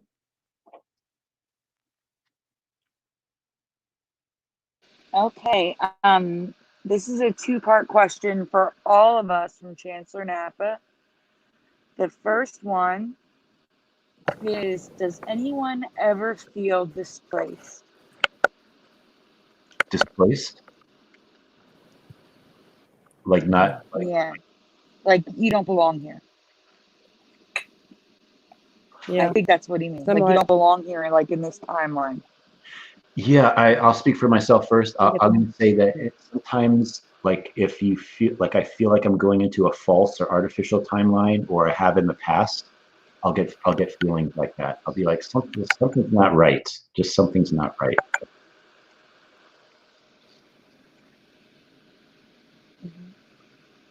I agree with that. You guys, Curious or Teresa, you guys got an answer? Oh yeah. Can I say Teresa, we both know I get these feelings I don't belong a lot. I just feel like the strangeness of how people are like being, especially with the Mandela effect, they won't acknowledge it. The things that are just being in a strange place that's different from how it was is can make you feel, whether it's bad or good place. It's not that the question, but it can make you feel like you don't belong. Yeah, I definitely get those feelings. Yes. Go ahead, Teresa. Mine is kind of different than yours in a way. Is Sandy remembers me telling her the story a couple months before I woke up in 2016. I felt very off, and Sandy knows the whole story. I told her I felt really weird, like about 3 or 4 months before I actually woke up, and I just didn't feel like I belonged here. And I knew something big was coming. I just didn't know what. The sky was like shimmering when I looked at it. Things were not focused in like I was used to seeing everything focused in. And I said, there's something coming big. I just don't know what it is. So I had a pre-awakening before I woke up. I knew something was coming. It's the only way I can explain it. And I still don't feel like we belong. Yeah. Well, This just is not my reality. before this, I would have a lot of feelings of doom, impending doom. A lot of feelings for that. I don't know. think it Did was the you guys coronavirus. ever feel that? Like, if you can, Yes. think back 4 or 5 years ago, did you feel like something big's going on? Something big's going to happen? I would have that a Yes. lot. Yeah. I actually told Sandy, if Sandy remembers, I had told her the story that I had told Brian and Sandy about. I felt there was something coming, and I think it was this coronavirus. I felt it, right, Sandy? Yeah, I'm sorry. I'm trying to find a comment. Wizardry, I don't see it. Please retype it. Sandy? Yeah, Teresa, I'm sorry. You remember when I told you this comment months ago that I had this feeling inside of me that something was coming, but it wasn't like an earthquake or a natural disaster or something like that. It was something different. Yes. And it was this. It was a coronavirus. I felt this. So now I know why I felt this way. It was a terrible feeling, like I knew it was coming. Do you think that was it, Teresa? Do you think you really Yes, think I it's do. Yeah, okay? I do. Because mine was more like it had everything to do with nature. I felt like it was something natural. So I don't know. Don't you think? I mean, this coronavirus is not weather related. It's not an earthquake. I It's know. not a volcano. This is something that we haven't had. And if you think about it, in 100 years, I mean, it just seems like every 100 years, some kind of something comes. You know what I mean? Like something huge. Mm-hmm. I think you can expect the other side to pull something else out of their bag of tricks, because I don't think this is working as wonderfully as I hoped it would with the virus thing. I honestly Yeah. believe that. And I think like something is going to happen. We've got these incoming comets. We have like this virus that's unprecedented. There's just so many things that are going on that I think it's logical to assume that we're at the beginning of some very interesting things. Maybe there'll be some kind of even ET contact, or we'll see more things. I thought about that. Have you? Yeah. So I thought about it. I wonder if they're going to do like a fake alien. What do they call that? Like a fake alien invasion? Like something like that? Yeah, I've heard about that. Yes. Yeah, I've heard about those type of concepts. Yeah. Yeah. Even my non-Emmy boss, who's my friend, he mentioned it to me, and he's a little awake, but not much. But he mentioned that to me one day, and I was like looking at him like, why would he say something like that? You know? And then he asked me something else a few weeks ago. He said, hey, in your group, he says, how many people think this is real? And I said, some do, some don't. And it was funny the way he asked me that, because he goes, do you know anybody who has it? And I'm like, no. And he said, he asked his boss, who's my boss, do you know anybody who has it? So he was kind of leery about this coronavirus. But as we know, more people are knowing people that have it, right? You guys? So, But yeah, my aunt has it. yeah. But which is like, okay, that proves it is real. Right. But is it as bad as people are saying it is? You know? I mean, like I said, she's 94 years old and she's doing well. Yeah. Yeah. I mean, wow. What about you, Chris? Do you know anybody related to you, friends, that has this actually, that you know? I mean, No, can you actually say that? I just know of people that know of people that know of people. Yeah. So I don't Yeah. like my nanny's sister Yeah. for a few days, and that's probably the biggest. See, like when Wow. the towers fell in 2001, Hmm. almost 1,000 people were killed. Because I lived near that area, like almost everybody knew somebody that was affected. But with That's true. That's with true. this, with this though, I think the death count's supposed to be much higher, but no one seems to know anyone that, like, oh yeah, my friend's sister's brothers, cousins, whatever, uh, But or another thing that they're doing is, Sandy knows about this too, is people who are not even dying from the coronavirus, they're counting it as a coronavirus, yes, right? Does that make sense, Sandy? Yeah. Yeah. I was just going to say that. Yes, exactly. You read my mind. Yep. And it's like, wait a minute, they didn't die from the coronavirus. They died from a heart attack, but they want to count it in as a coronavirus. I'm like, no, that's like saying she died of cancer, but she really died of something else, Yeah, there was some kind of report where we lost the host. uh-oh, everyone's The dropping off. host has disappeared, and So- it's Teresa now. Soon it's just going to be me, and I'll oh, everyone's back. Curious, sir. Hello? Welcome back, guys. She Sorry, picked me out too. Chris and Sandy show. I'm sorry. I got disconnected. Yes, I got disconnected. okay now. I'm I sitting. can't hear Curiouser. No, we're not. Can you hear? Curiouser, talk. Hello? Yep, Can you hear me? Is she Can talking? anyone hear me? I I can can hear hear her. you. I hear you. Oh Okay. boy, I have to leave. I can hear you. I can't All right, hear Sandy, her. leave and then come I have back. to Sandy leave. will leave.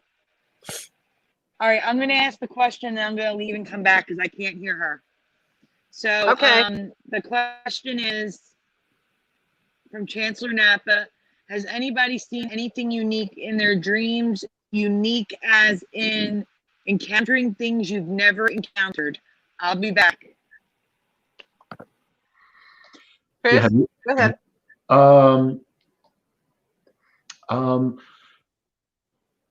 Have I seen anything in my dreams that I've never encountered? Probably Strange things. Oh, strange things. Or different, like and unique. I wish I could remember my dreams better. I know my dreams are quite interesting, and after I first wake up, I'm like, "Whoa, that was quite the dream." But then like I forget what it is, so I'm not really good at that question. What about you guys? My dreams have been, I used to have different kind of dreams, but since the Mandela effect, they've sorry, been what a was lot that again? different. Oh, They've been different. I don't dream as much as I used to, which is weird. I used to dream almost every night. uh-huh. And then sometimes I don't dream at all. And a lot of times I don't even remember my dreams, but I used to. Long time ago, I remember every detail of my dream. And now it's like, I wake up and I'm like, what did I dream of?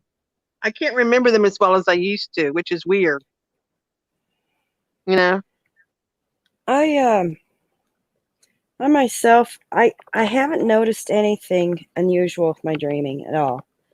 I always have these funny kind of humorous dreams that strange, weird, and humorous, and they've always been like that. And I can't say that the times when I was dreaming really interesting dreams, I was always younger for some reason. It was in my youth where I was these amazing, interesting dreams. And now I don't get, they're just kind of just the same old. So, and when I remember them, I like to try to remember them, but, and some of them, every once in a while, will have one that's meaningful. And, so, like a prediction or whatever you want to call it, having to do with my life, but Like premonition? Yeah, kind of. I've never had any premonition dreams. Have you, Chris? I can't say that I have. Sandy, where are you?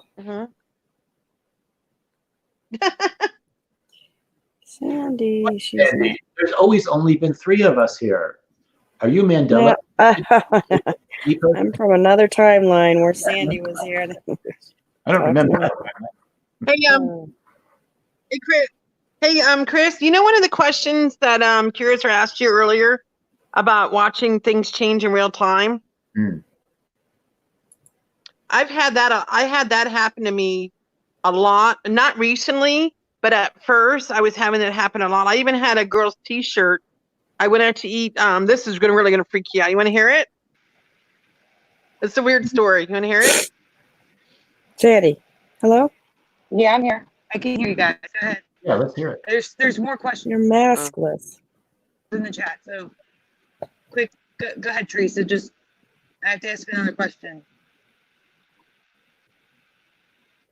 More questions? Teresa?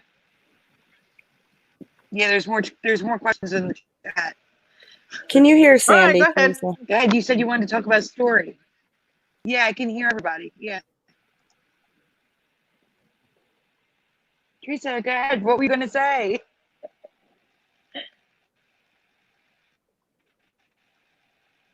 Teresa? Is she there? Oh, no. Yeah, no, I was going to tell him about Sandy. You already know the story. Remember the T-shirt one when I went out to eat breakfast? Okay, I'll tell it. I don't So, remember, Chris, Teresa, so just tell it one, really quick. yeah, you do. This is really going to blow your mind, Chris. So one morning I went out to eat breakfast, and 3 people came in, 2 girls and a guy, and one of the girls had her back to me, and the other one sat next to the guy, and I was sitting there eating, waiting for my food, playing on my phone, and when they walked in, the one girl's T-shirt said volunteers, and it was a burgundy shirt and white lettering. And I said, oh, I wonder who she volunteers for. Looked down at my phone, about 10, 15 minutes later, I look up, and the girl's T-shirt that she had on no longer said volunteers. It said Queenie. She didn't bring a change of clothes. She didn't have her purse with her. Her shirt, the letters changed. I'm looking like, no way. So I went from volunteers to Queenie, Queenie, and I freaked out. I've heard. Explain that one to me.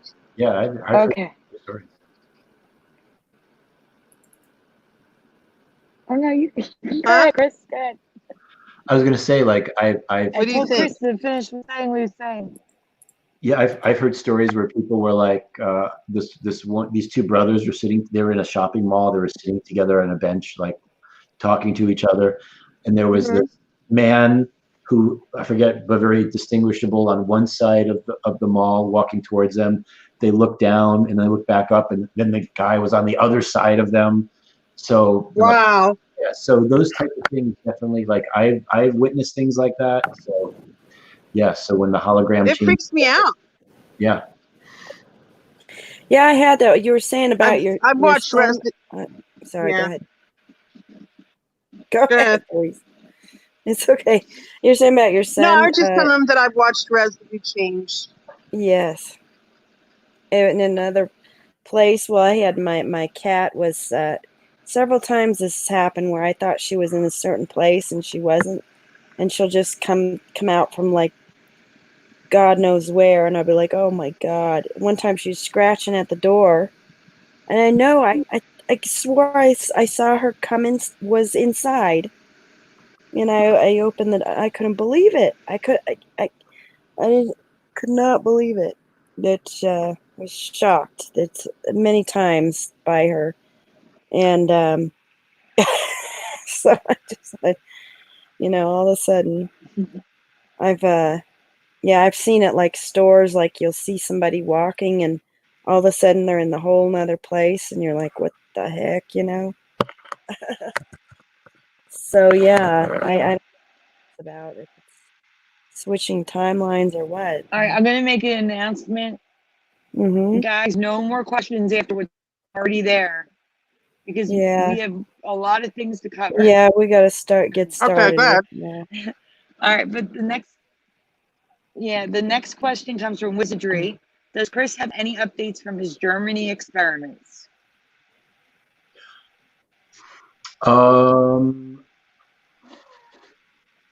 Let me think. Anything I'm allowed to say? I can say some crazy stuff, but I'll just say this, that for those of you that may or may not be in awareness of something called, am I allowed to say this? I'm not allowed to say it. I'm not allowed to say it, but there's good things that are happening. There's good things that are happening. Something should not be spoken about, but it's good things. Can I just say the basic? Hold on, I'm just checking with my higher self. Related to the secret space program. I hope it's good news. Mm-hmm. Yeah, there's lots of Did we lose somebody? going on in the galaxy. Mm-hmm. What's that, Sandy? All right. This comes. What? I'm sorry. I'm just trying to figure out what I'm seeing What'd on you say? screen. Oh, yeah, I put that there. Oh, okay. Okay. You're All right. True presenting. TNT asks, do you think there are benevolent beings helping Earth through these times? I do. Absolutely. Like I believe in ETs.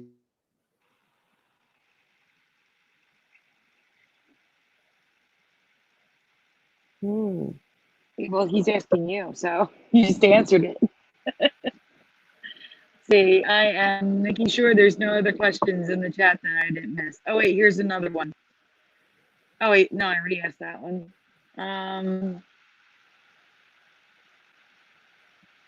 The problem is they're asking the same question over and over because it wasn't showing up.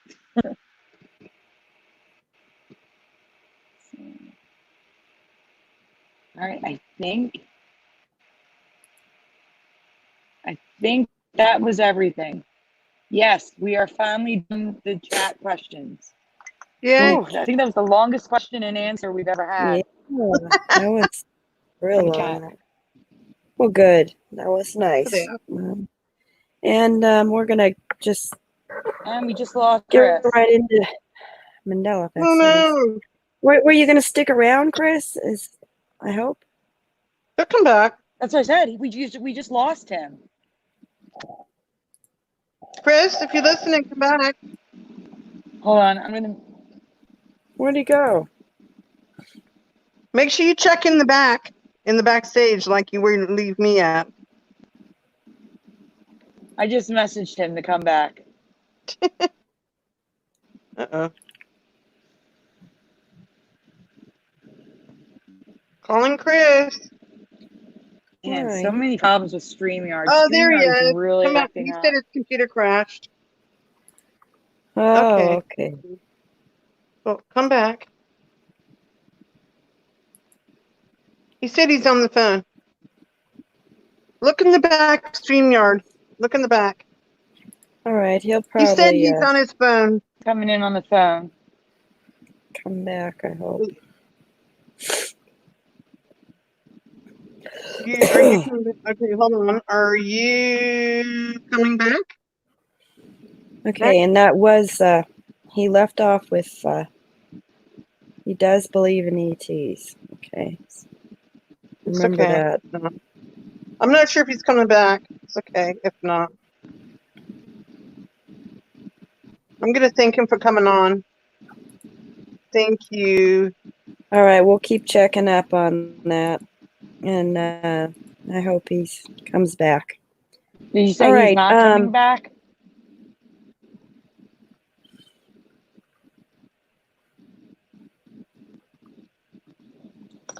He said he needs to go anyway. Right into some of these. Okay, I wanted to, let's see. Okay. Share some stuff. Oh, here's my right. COVID-19 folder of Mandela effects. Okay. All right. Start with the, is he there? Let's see. I'm going to keep checking up on that. No.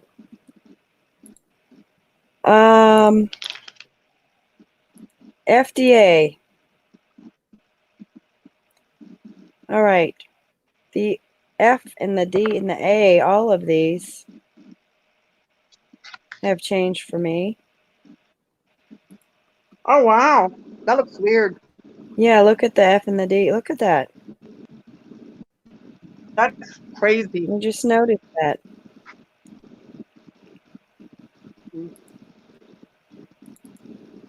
Looks weird. So yeah, this is all weird looking. Apparently it's been like this since 2016. Just like that. What? Yeah. Wait, Yeah. I have to mention that this is a new change. Teresa and I covered the FDA on Brian's show because it had a I just triangle got. for an A. But the F and the D Okay. were Sandy? and broken like that when we covered it. Yeah. But I noticed the F and D right away. I knew the A was always funny, but this is a brand new change here. I know. And wanted to share that. Okay, and the Center for, I don't know if this one's new or not, but it is for me. I never noticed those lines going through them diagonally like that.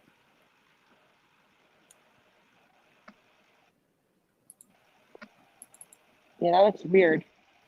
Yeah. Sandy, I want to Why confirm would you do that? he's not coming. Oh, I can't talk. Okay. goodbye, Christopher. Yeah, I know. You Thank already you for said he's coming not on the coming back show. yet. I hope you can come back. Thank you for being here. Yes, thanks for being here. It's very No, I'm interesting. trying to read.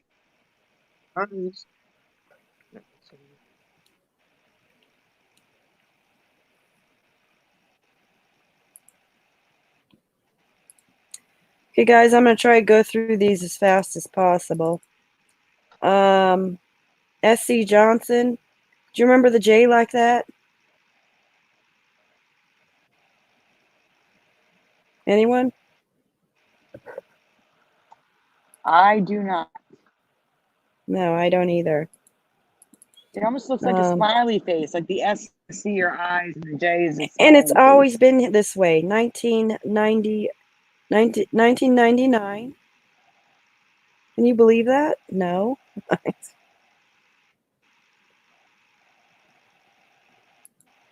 Always been that Yeah, way. no. No, I don't remember this at all.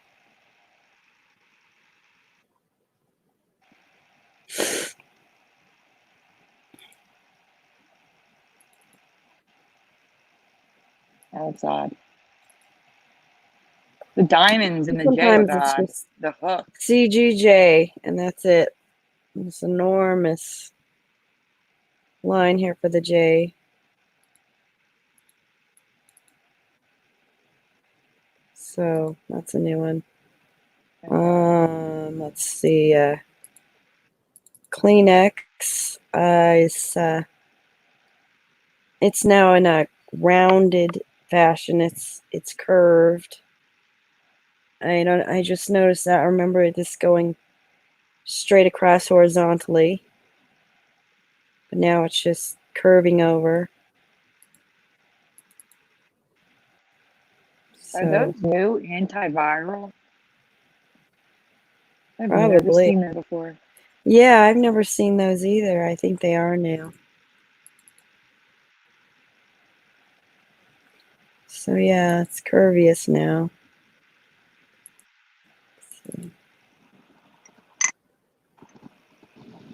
Oh, the J's been that way since 60s, Sandy. Look.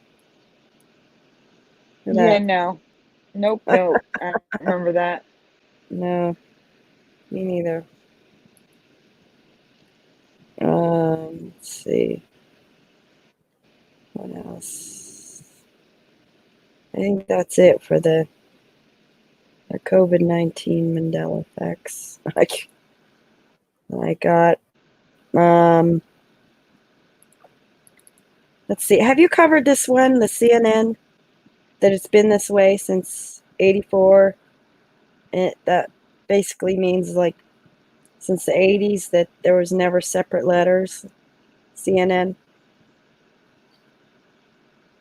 because that's news to Yeah, me, you know. that's so weird. It looks like CW. Yeah, and this has always been like this since the 80s. I don't remember that.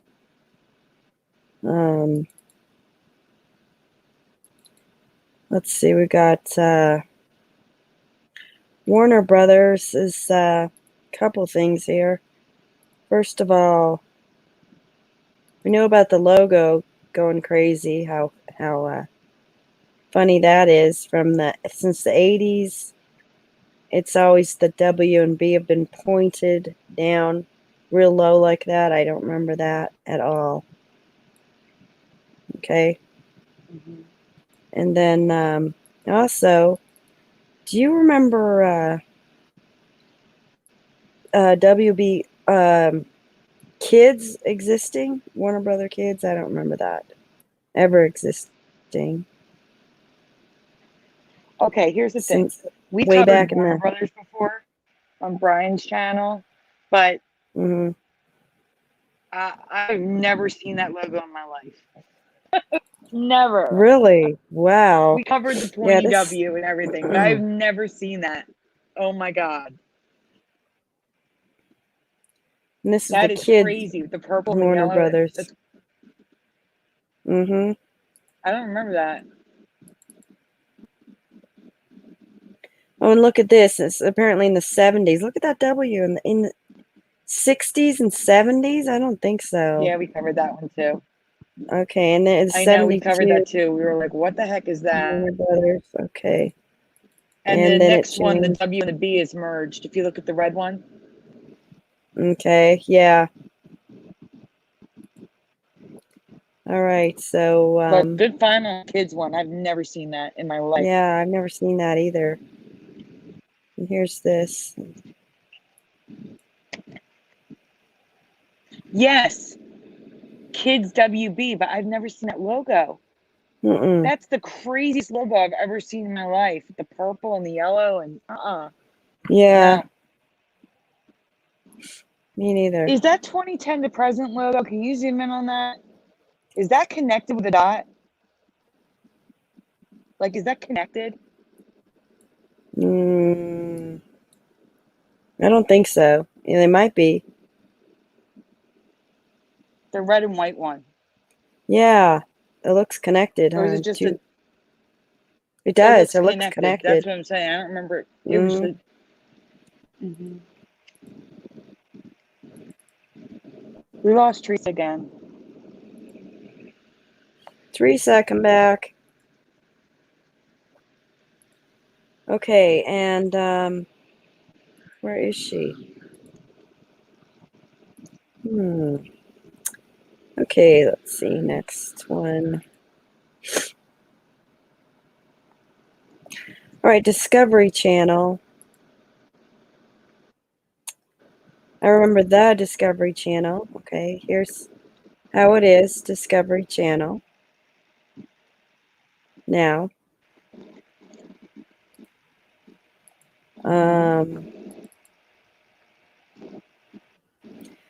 Here's the thing. I remember that the Discovery Channel, because I had this channel, past 95. Remember you're talking about the time thing? But that it's the same change. I remember the Discovery well into the 2000, because I had this, and it was the Discovery Channel. And here it didn't change to from the to Discovery. It changed to the 90s, it's saying. I don't remember that. That's a long time ago. I don't remember that either. Yeah.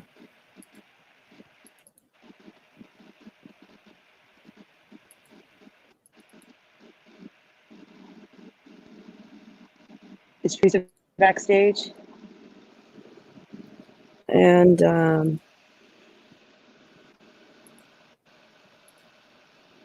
no. And now it's just apparently from this 2013 to 16, it's just been like this D thing. I don't remember that. Okay. And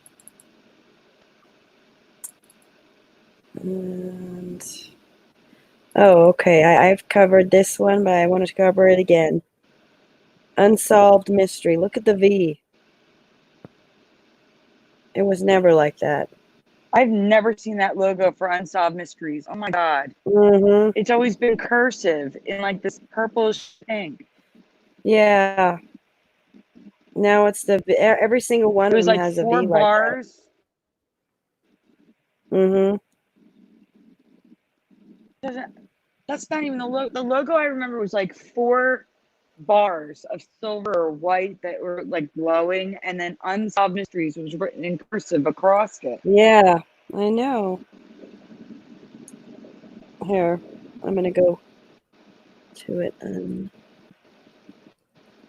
Oops, sorry, I can't see very well. So Oh, look here at it the is. special Google logo.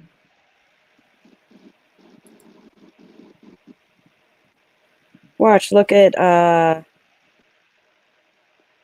oh, some of these have normal V's. Now how did the normal V's come back? All right, this is messed. This is it just switched back now. That's the logo I remember. The bars. See the bars? Yeah, The blue bars? like that. That's it. Okay. Now what happened to that weird V? It's gone. What the heck? It's gone.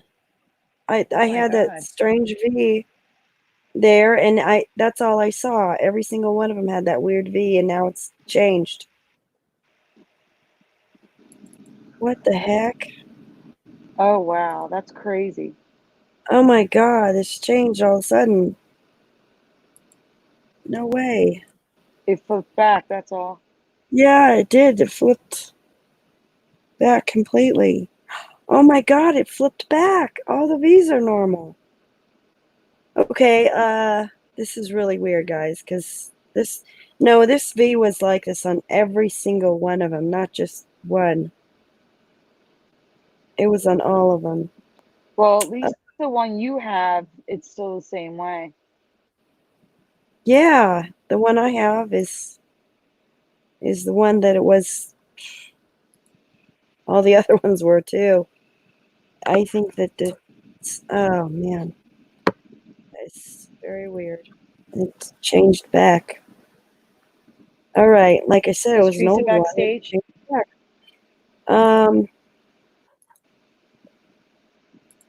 Curious? No, no.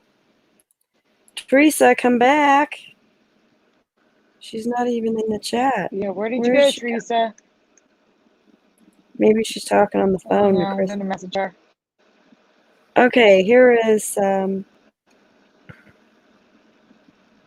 bank.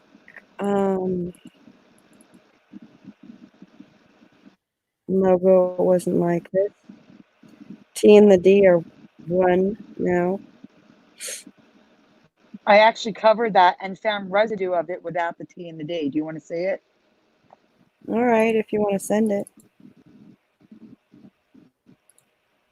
I have to go find it. It's in Flickr. You don't have Hold on a to, minute. but all right, I'm just going to keep going though No, while it's you kind do of it. neat. It's schematics. It's I found it. It's I'm gonna send to you on Messenger. It's schematics like like an architectural drawing of the new design of their one of their banks. Teresa. It's the only place I found the logo like I remember it. Okay. There you go. You have it now.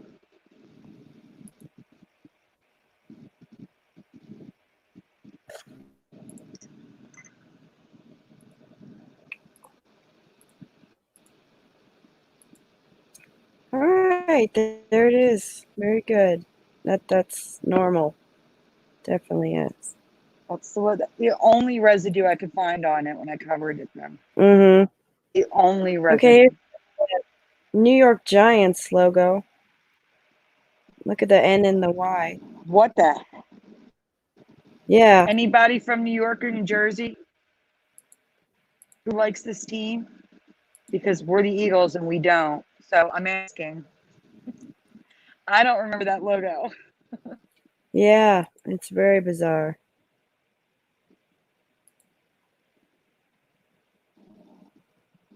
Okay, and looks like this one's, there are other ones.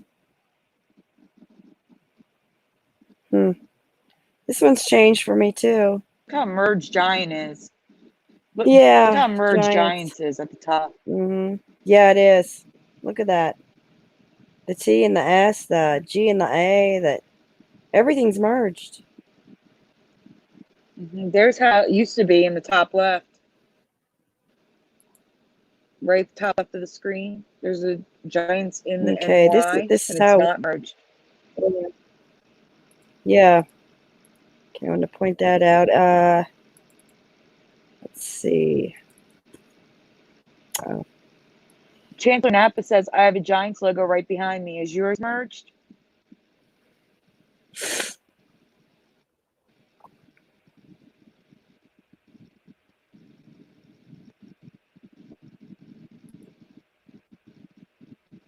You can ask the chat about that.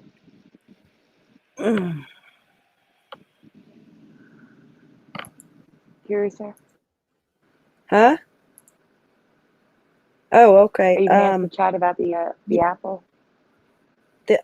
Were you? Did you have it in your? Do you have it? Did you? I can make a graphic really quick if you need me to. No, I was It'll just take me 2 asking if you seconds. already had it. Because if you don't have it, I can No, ask. I just have the one that. It'll take me 2 seconds though. Just give me a second. Okay. I'd like to know where Teresa is though. Yep. All right. I guess I don't know. Okay, so Ignore the stuff on the bottom, guys. It's just the top that's gonna matter. I just need to throw something in there. Here you go. Just so it's side by side, it's easier to see. Ignore the bottom. Good. It's the only way I could do it where it was square. Do you remember the Teen Titans like this? That teen. This is going way back, 2011, 12. It was like that. Then 13, it changed to that. I actually remember the 13, but not the 2011, 2012 one. And here's the 26. Look at the E and E's going under the N and stuff. Yes. I remember that. Yeah, so I'm to show that. 20th Century Fox. This is not a Mandela effect, but I wanted to point out that they now have changed from 20th Century Fox to 20th Century Studios. So it's changed now. This is a change that they just recently that's a changed. good thing to know. Yeah. So 20th not a Century Mandela, unless Studios. someone says they remember 20th Century Studios earlier. Yeah, I know. So it's not in effect. Teresa. Hold on. Yep. Hello. She's gone again. Oh, she's back. Can Where I did hear you her go? though? Can you?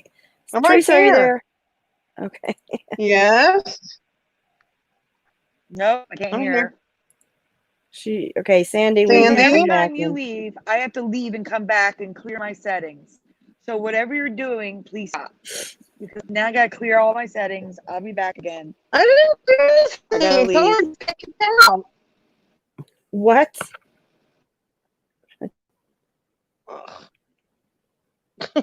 I don't know.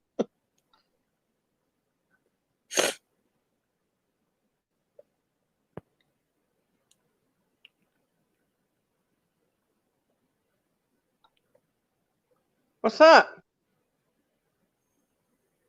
Curiouser. Yeah, we're waiting for Sandy, and then I'll get back to the effects. More. Yeah, I've been pretty dry lately, guys. Oh, no. Show that one that I sent you. Remember the weird one in the group? Yeah, that one. You know what I'm talking about? Yes. Yeah, show that one. That one's really weird. Okay. Like, yeah. All right. Sandy, can you hear us? Okay. I can hear you both, yes. All right. I'm going right to the apple. Okay, I'm going to ask the chat. What do you remember? Which side do you remember the bite on being in the Apple 2? That or the Apple computer. Which side do you remember the bite? Left or right, guys, in the chat.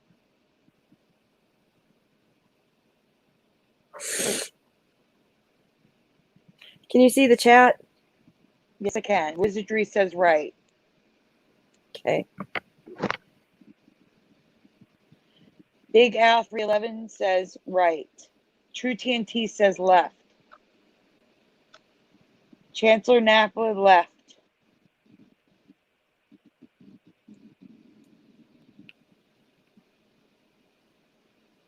Anyone else? We're literally 50-50 split here. Yeah, I know. All right, so I remember it like y'all on the bite coming out of the left. Currently, it's coming out on the right. There's a bite on the right. So this is the current way right now. So that's a switch for a lot of us. Okay, so I'm gonna share that. Okay, now next, speaking of switching and stuff, this couple pictures of the lights going how we remember. Green on top. Yep, that's good. And here is another one. Close up. Remember how this looks. Remember how it looks now. When I go to here, notice how that somebody wrote upside down traffic stop. You see this where it says that? Yes. Upside down. They named it. When you go to it, it's not upside down. Look at the lights on the sides. It's right side up. It's completely right side up.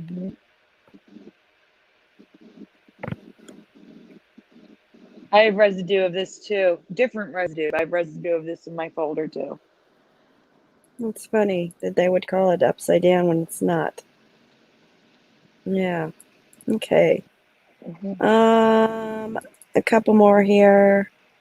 Is that true? See. True TNT says in Canada they are green on top mostly everywhere.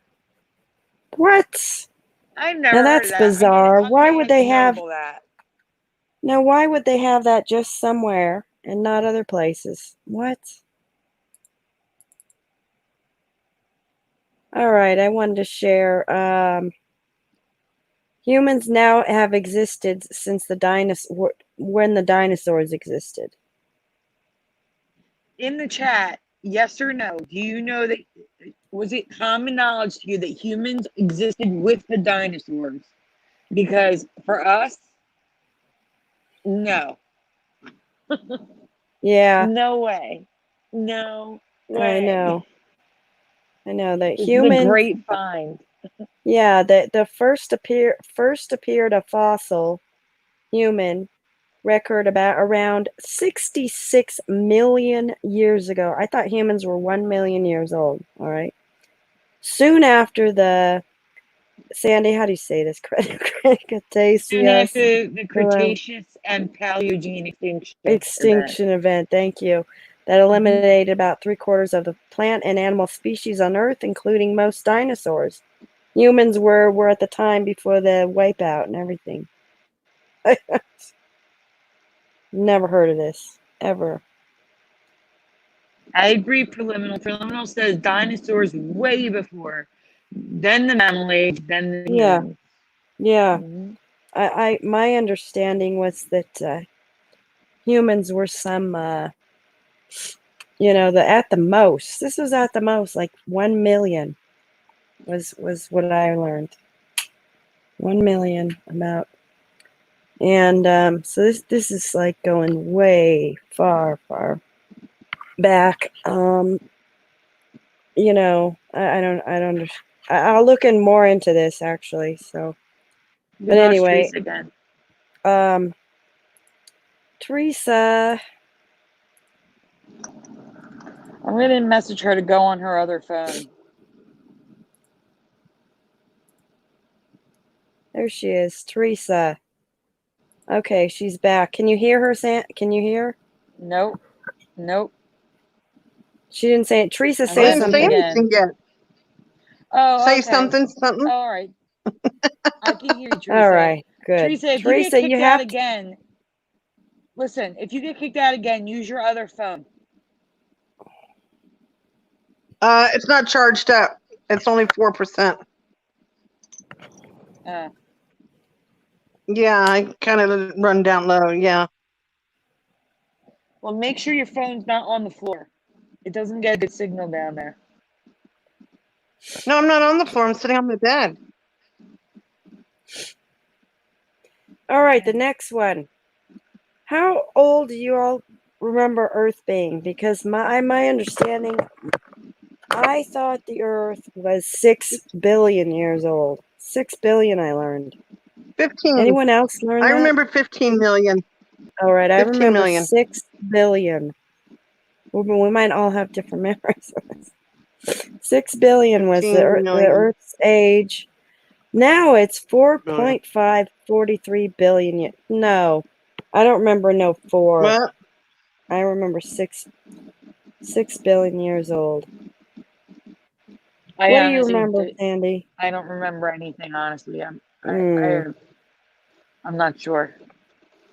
Ask the chat what they remember. What do you all remember for the age of the Earth? Wizardry okay, Chancellor Napa says 6.24 billion. That's There you very go. It's specific. better. Wizardry says 16 billion. Oh my God.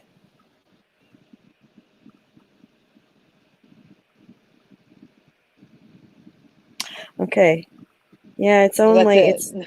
it's young age there, you know. True TNT remembers 4.3 billion. So younger than what it is now.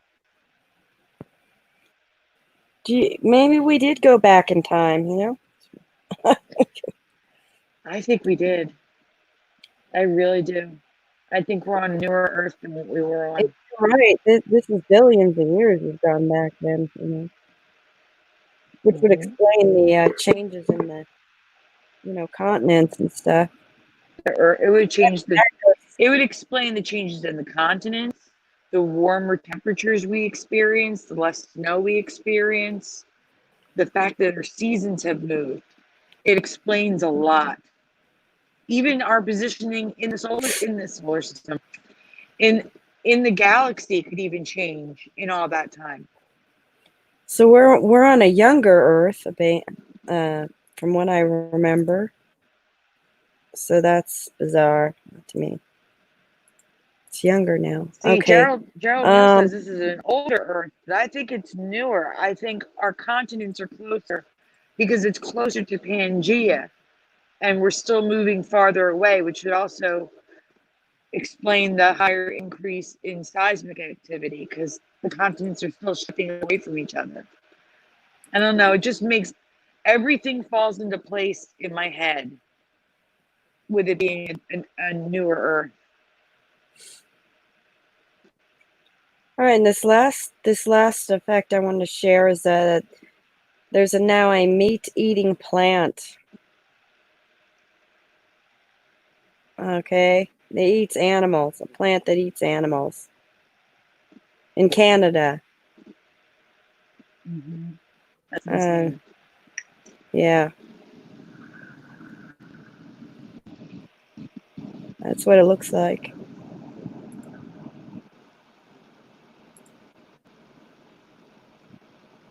Okay, so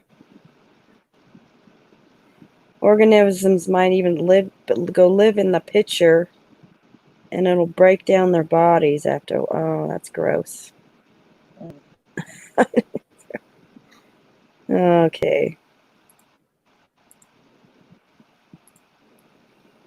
Yeah, I think that's all. Never heard of this one. Only Venus flytrap. Yeah. Yeah, this is a new one. Well,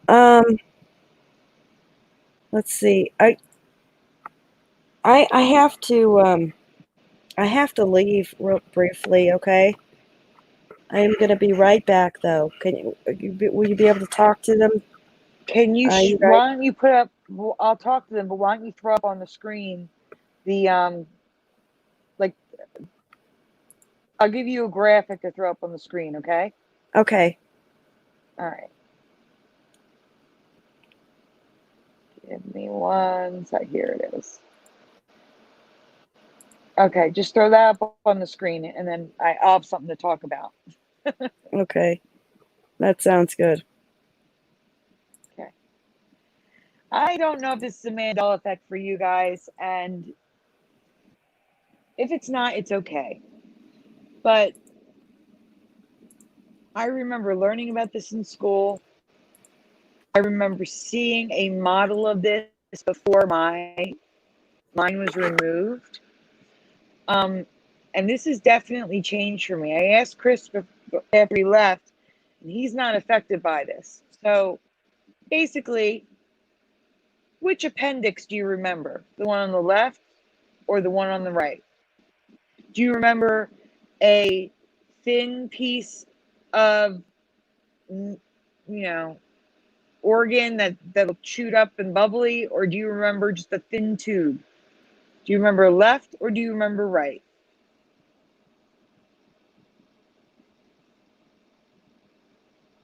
Teresa, you there? Teresa?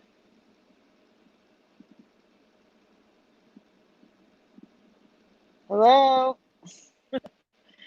If you don't know, it's okay. Yeah, I'm here.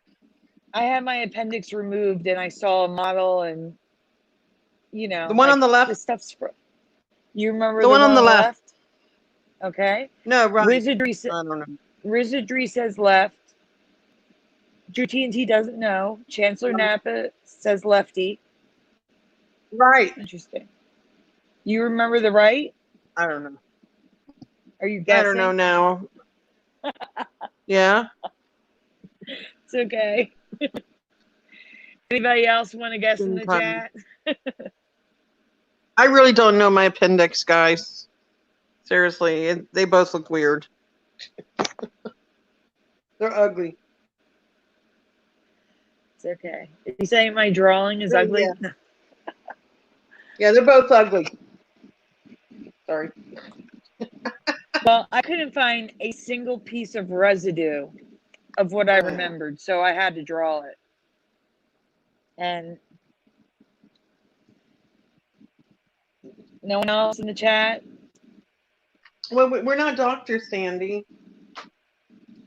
I know you're not doctors, but you learn about this stuff in school.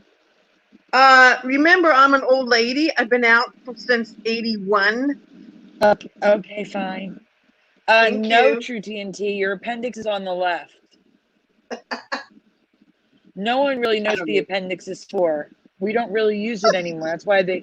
That's why when I had my cancer surgery, since they were in there, I took it out anyway. I see we have them all taken out. Well, there was see, the thing is, the only thing the appendix is good for is going bad and bursting. So they figured since they were in there anyway, let's take it out. Okay. Well, guys, it is currently this string thing on the right. And weird. For me, it looked more like a shriveled intestine, kind of flat and bubbly, but not a string. It looks like a string now. I do not remember that at all. I can see what it looks like, but I'm not going to say.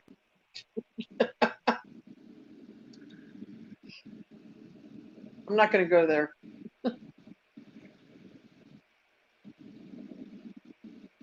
It could be true TNT. I mean, for me, it was always on the left, but anything is possible now, especially with the body.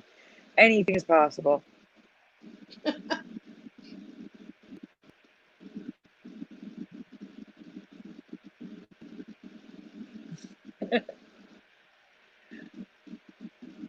All right, let's see who's here while we're waiting for her to come back. Where'd she go? I'm going to start from about the middle because I'm sure people have left. Let's see, we have Ben Lightened, Moldbox, True T is here, Preliminal, Okay. Gerald Neal, Chancellor Napa. Okay, sorry about that. Hi, I'm back. It's Okay. okay. Hey, I'm just doing a shout out for the room. All right. Karen Maloney is here.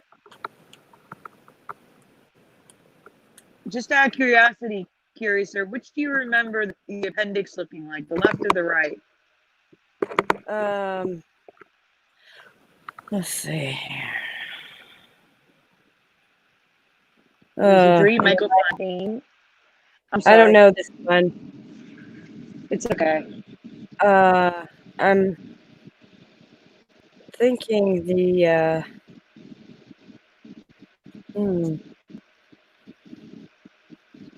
right? I don't know. Currently, yes, it's the right. I remember the left. What you showed me that it's changed a lot, so I believe you. I just don't know it, because I don't know. I haven't studied the appendix or anything. It's not something I remember. I had mine removed in 2016. So yeah, you were saying, and yeah, that was really bizarre what you said. Yeah. All right. Well, we also have Gerald Neal. I think I said Gerald, but Big Al 311. Let's see. I think I got Michael. I said Michael Fontaine. I think I got everyone. If I didn't say your name, just say hi in the chat, and I'll get to you. And True TNT wanted me to ask you, what side is the appendix on for you? What side do you remember? Right? That's what True TNT remembers. It's on the left. Oh, wow.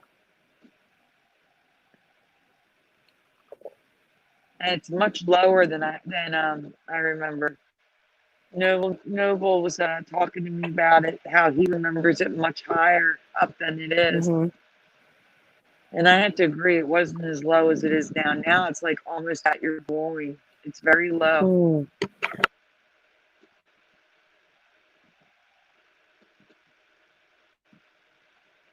Teresa. Yeah, I'm here. True TNT says, same here, Teresa. Haven't been in school since 81. Yeah, that's when I graduated. Crazy? You want something crazy? What? I didn't start school until 81. Huh? No, Teresa, that's graduated from high school. Teresa, I started preschool in 1981. Oh my God. That's crazy. That is crazy. Yeah. Yeah, that's a little bit bizarre. Wow. I was kindergarten class of 1982. That is crazy. All right, Sandy, we've got to we got to hurry with this. Which folder you want me to go to? Let's go to Super Mario. Okay. I am really curious what people remember on this. I found this one tonight and it blew my mind. I'm sure a lot of you in the chat know who the Super Mario Brothers are, or Mario, however you want to pronounce it. Mario.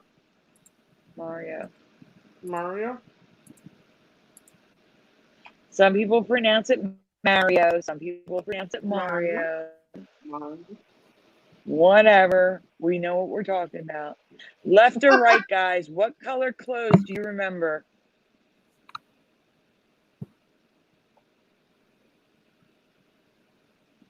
Left or right?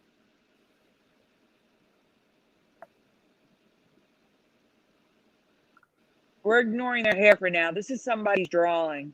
We're just talking about their clothes. Huh. I just want to say they would turn white when they would get the sunflower that made them shoot fireballs. But their normal color left or right?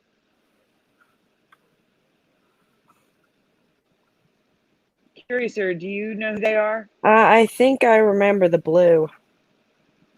Really? Um, So does Wizardry. Chancellor Napa and Gerald Neal remember left.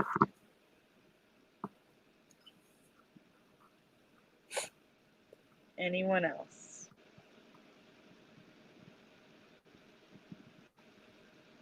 True TNT, can you tell the difference now? Star Streams Ghost right after?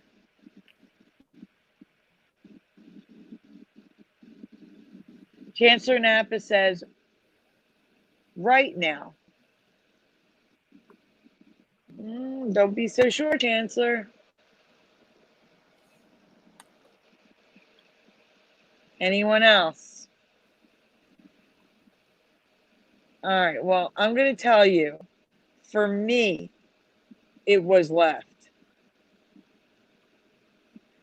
And it's been both, actually. That's why I'm saying don't be so sure. The problem is I've never seen the blue.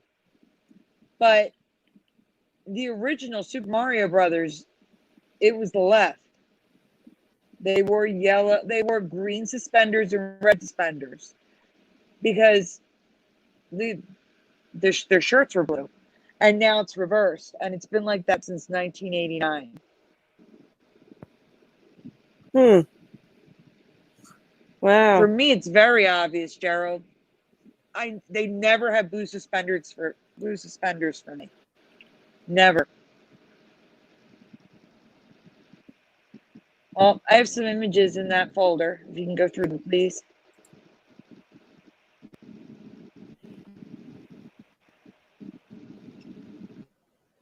I remember the box on the left, but currently Super Mario Brothers 3 is the box on the right. It's not always displayed, and I'm going to show you. So here's a timeline. As you can see, the original Super Mario Brothers at the bottom in red in 1985. And then everything after that is blue.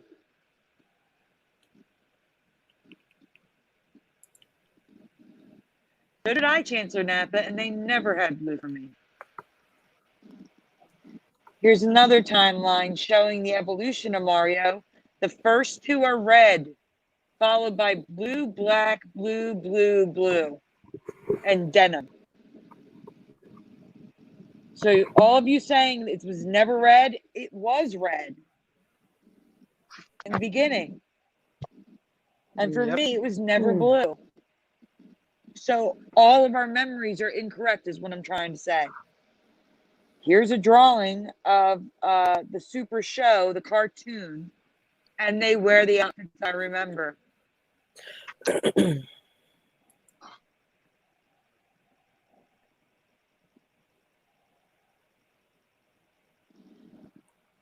I can't see it yet. I see it on the little screen, but not the big one. So this is what happens in the later games. Their suspenders become the color. So Luigi's became green with white when they get the super power-ups.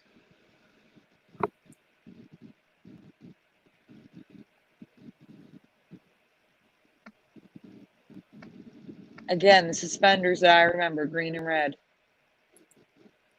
Wow.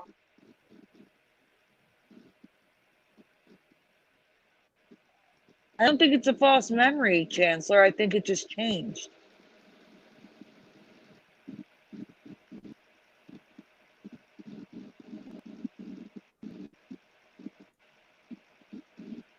He's wearing red there. That's blue and red with the tail. I'm just showing you that's definitely blue and red in the game.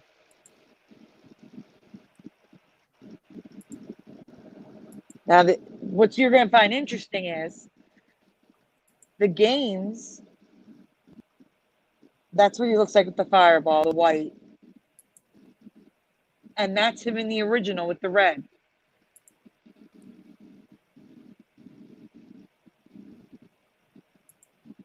Now, the board games are how I remember it, red and green.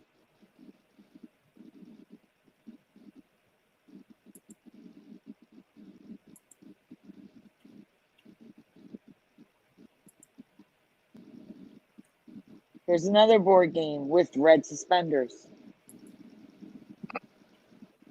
Or this one's a puzzle, I'm sorry.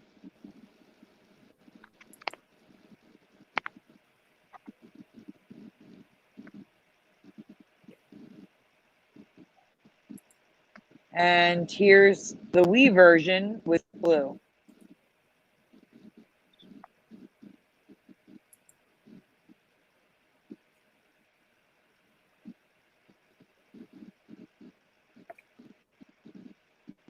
This is showing them all blue. I've never seen blue ever, guys. This is the first time I've seen them with blue suspenders. That's All right, now here's the crazy. interesting part. With certain versions, it may just be other countries and how it looks. Sometimes he's wearing purple, Luigi. It's very odd. I've never seen purple or blue overalls.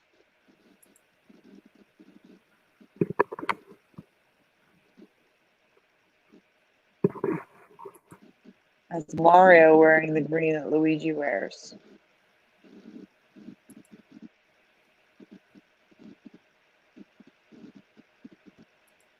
I have no idea why they have Mario with green on.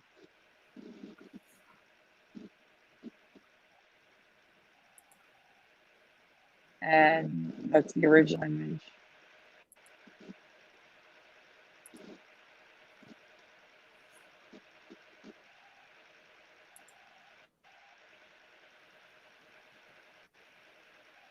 Okay, now wait, stop here for a second. Does anyone ever recall a Christmas version of Super Mario 2? Now, this box is a mock up, it's not real, but I have the real one. It did exist. Never in my life did I love all things Christmas. I would have asked for the Christmas version. I do not ever remember this.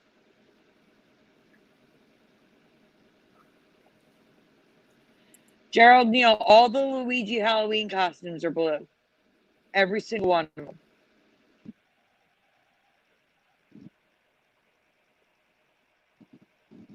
Here's Super Paper Mario, or Paper Mario 2, red.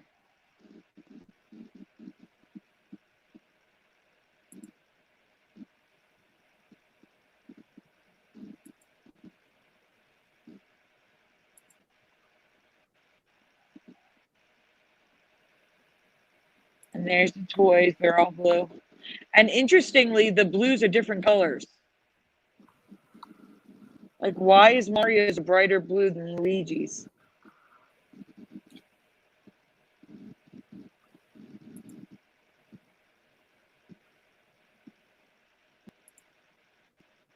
I can't say that's a change for sure because I've never seen blue before.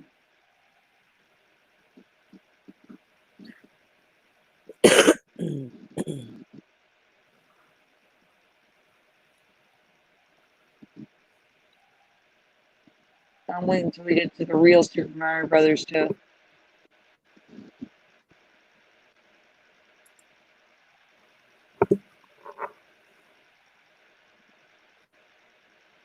All right, so here's Luigi's timeline. Started out green. And then he went blue, black, purple, blue, blue, purple, blue, blue. I have never seen anything except the green and the white.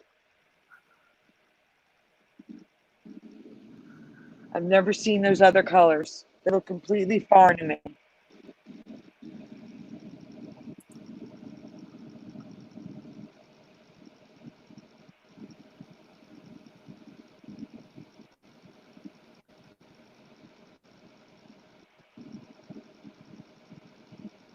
Now, they added things to this, but it's green and blue and it's wrong. It is, it's really bizarre. This whole thing's messed up. No one is correct.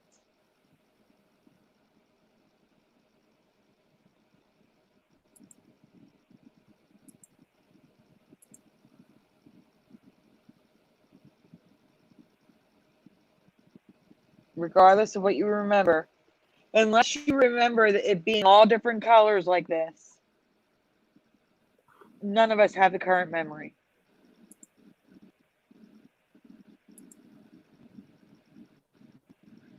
So here's the actual copy of the Super Mario Brothers 2 Christmas Madness edition, which I've never heard of.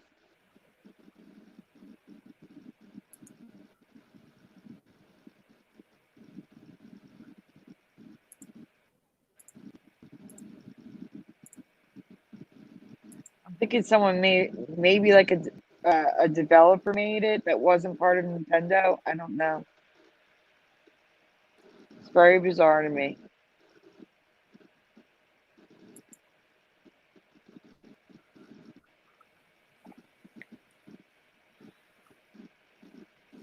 All right, which folder next then? I have to go look at them. The ones I sent you. Let's do Bon Jovi. There's a few things going on Bon Jovi.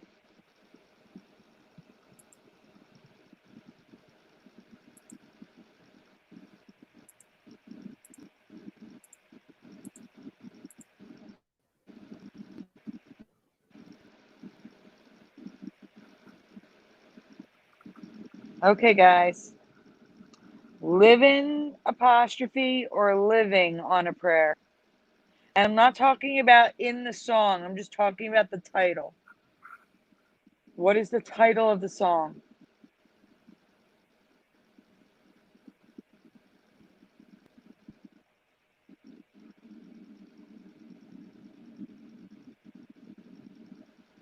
No, you didn't. I didn't cover this on Mandela Monday. That's weird. I just found this tonight. On is not the correct answer, Wizdri. I'm looking for living or living. The title, not what they sing in the song. The actual title of the song. And also, I'm pointing out, guys, do you run a diamond between Bon and Jovi?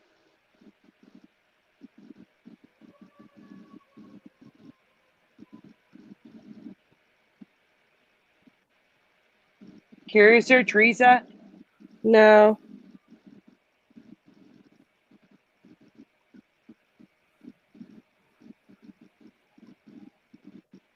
I got you, True TNT. I know. I kind of had a feeling. Teresa, are you there? All right, well, there's a second question. So far, we have one. We have Chancellor says live in. True TNT. Oh wait, says live in. Starscream Ghost says living. Rich Fasanic living, no doubt. True TNT. Wizardry says living. Okay, and all no's to the diamonds. Okay, second question. We got to hold on, ready or not. You live for the fight when blank all that you got. Can you please fill in the blank?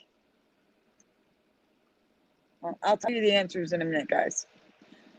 I just want to keep the questions going. I don't know what happened to Teresa. She's not answering.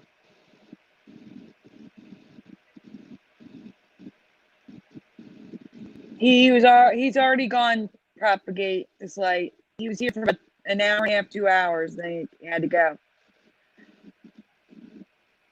No, all's the next word, Starscream Ghost. I need the word before it.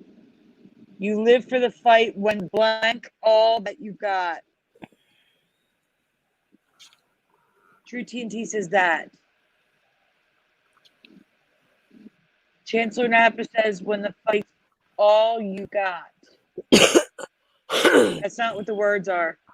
It's you live for the fight when blanks all that you got. Starscream Ghost says that. Interesting. No problem. I'm here. I can hear you guys. I've been asking your opinion on things and you're not answering me. Yeah, I was answering before. You couldn't hear me. Wizardry says it's. We've got to hold on, ready or not. You there for the fight when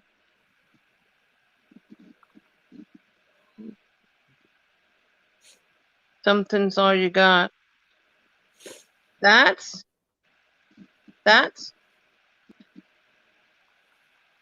Are you say that's? no, is that what it is? We've got to hold on. No, I'm asking you. Chancellor Napper says it's. Wait, you live for the minute.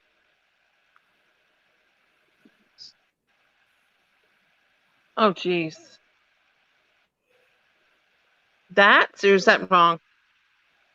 No, I'm not telling anybody yet. If that's your answer, that's your answer. Yeah.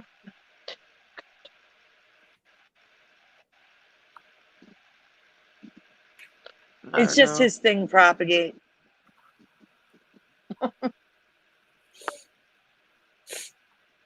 That's a tough one, Sandy. It might be right, Starscream's Ghost says. It could be.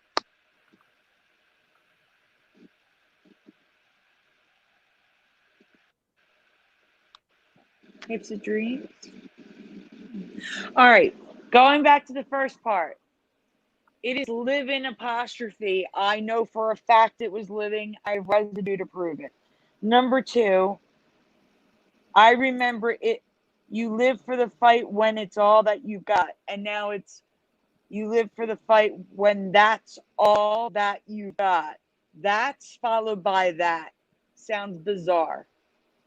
So I have residue of both. Here it comes. We're going to zoom in on this if you can.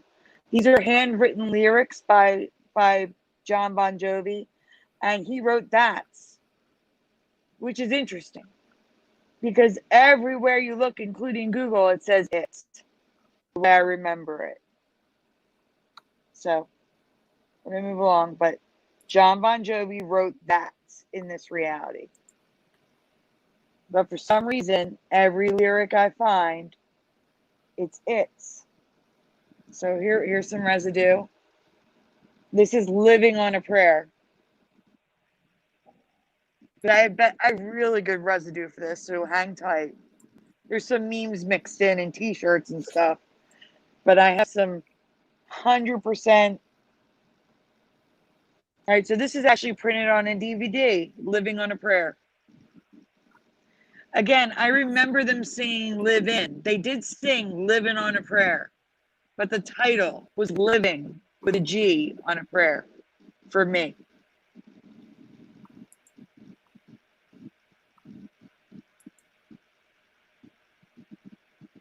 I don't know, Richard Sanic. I think he was always Jon for me.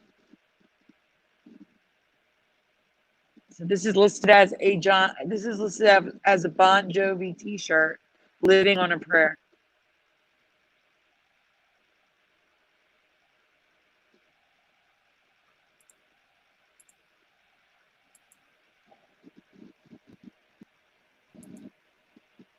This is someone doing a mashup, Living on a Mystic Prayer.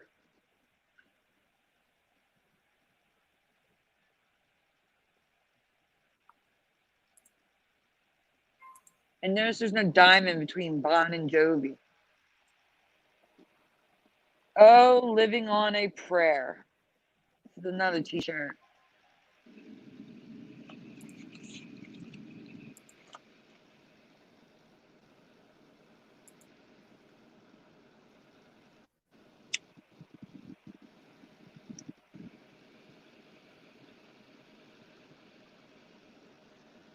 Okay, now this is interesting too. Can you zoom in on that? This is an album, guys. On the B side, Living on a Prayer live, 5 minutes 44 seconds. On an album, Living.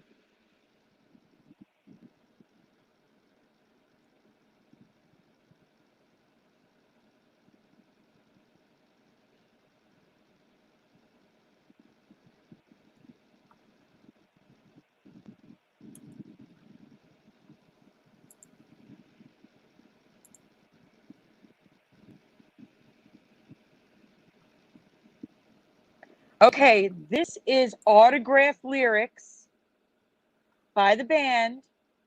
And if you scroll down, it says Livin', I'm not concerned about that at this point. At the very bottom, you're going to see it says it's, not that. Right there. Can you see it?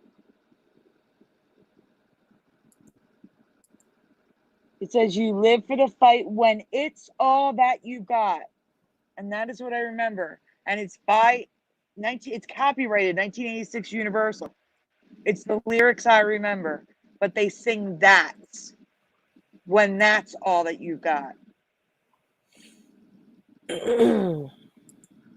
This is a quote by John Bon Jovi.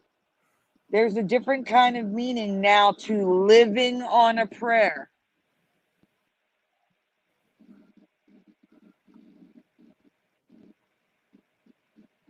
Some don't seem to notice, and the rest don't seem to care.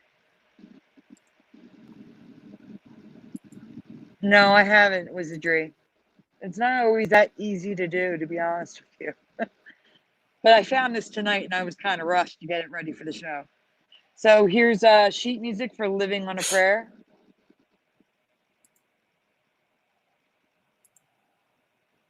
Underneath it says Slippery When Wet album.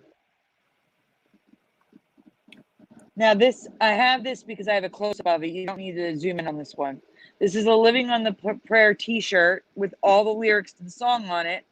And I have a close-up showing you it says it's.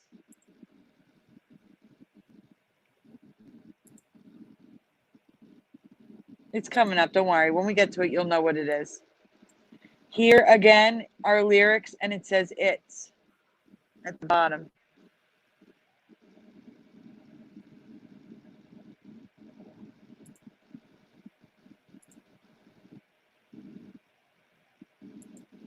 But that's what he's singing, Chancellor Napa. If you go listen to it, they sing and that's I mean, and that's all that you got. They don't sing it's.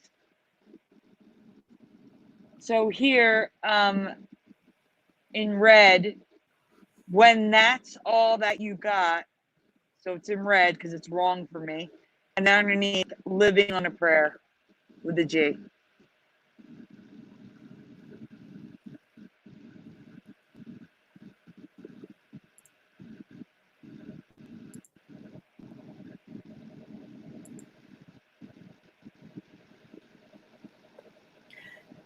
All right, Living on a Prayer. What am I looking at? It's zoomed in. Oh, this is a something, but it says living all over it, but they listed it as Living on a Prayer.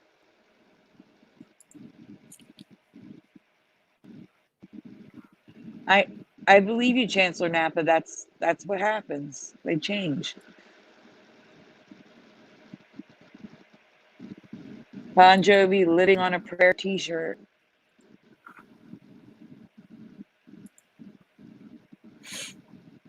And I'm sure a week ago it was Living. The title was Living.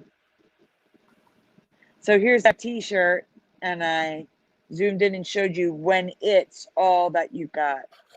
It's. That's what it was for me. We lost Teresa again.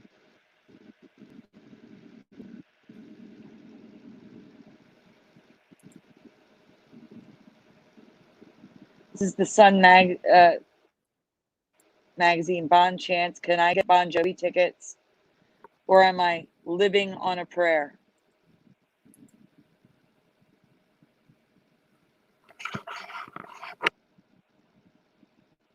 It's the same. It's almost the same t-shirt.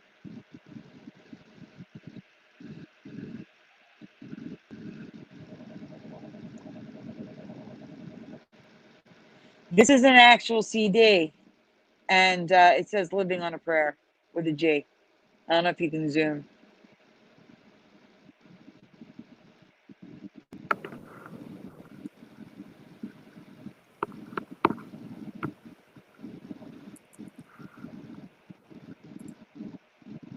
I mean, you can see it. That's fine. Living on a Prayer. Underneath it says Bon Jovi, Richie Sambora, and D-Child. Bon Jovi, Living on a Prayer lyrics 2020.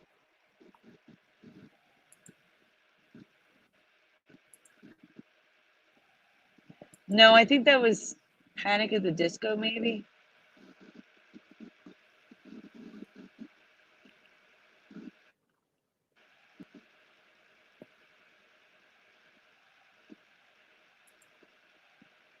is someone's favorite music.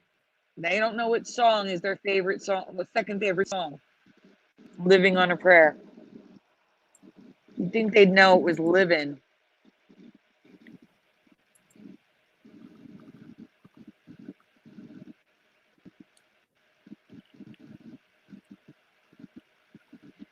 Okay, guys, this is the best residue I think I could find. So, autographed by THURS Tico, who's in the band. He wrote Living with a G on a prayer on this drum skin. Why would he write the wrong name if it was Living? He wrote Living.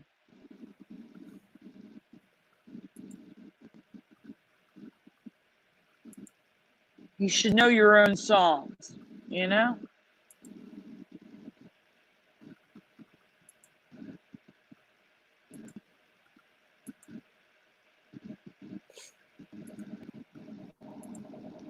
There's so much residue for Living on a Prayer.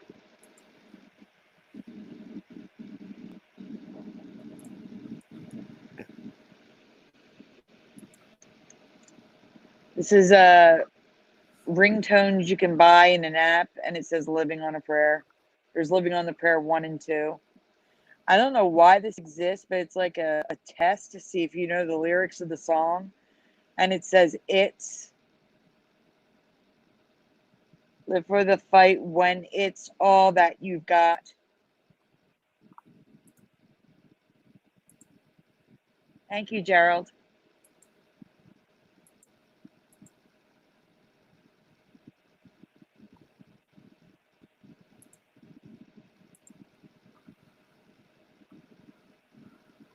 And again, they've always sang Live In, singing it, but the title was Living.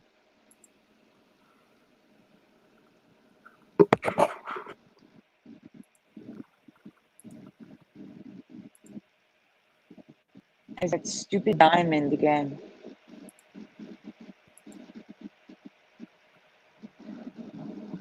Now this is like, oh, okay, well, you already passed it. That was like imitating the Slippery When Wet album.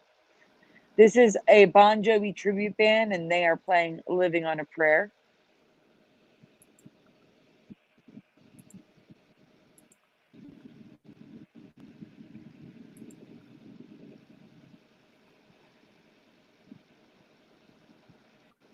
Living on hand sanitizer and a prayer.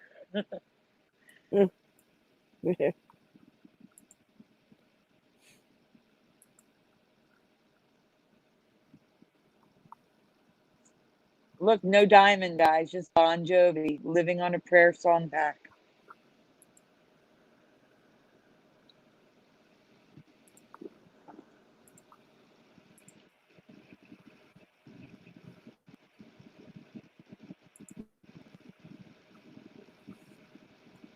That would be nice through TNT. With gloves. No, I'm kidding. I don't know where Teresa went. All right. Next folder. Let's go with Let Them Eat Cake.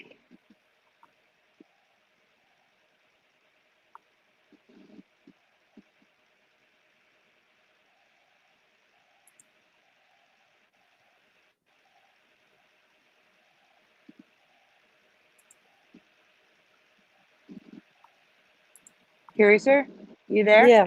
Yeah. Okay. Did you hear me? Yeah.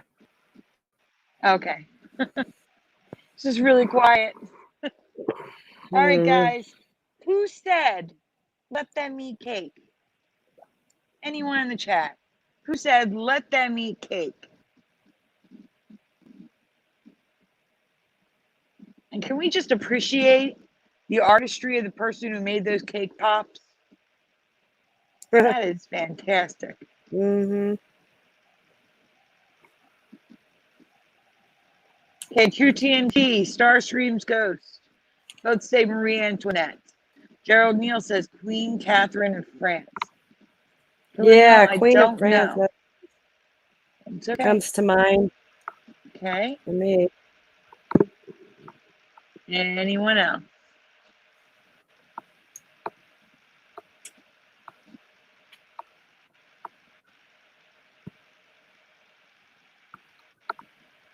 Chancellor Knapp and Marie Antoinette. Wizardry, I'm not saying that.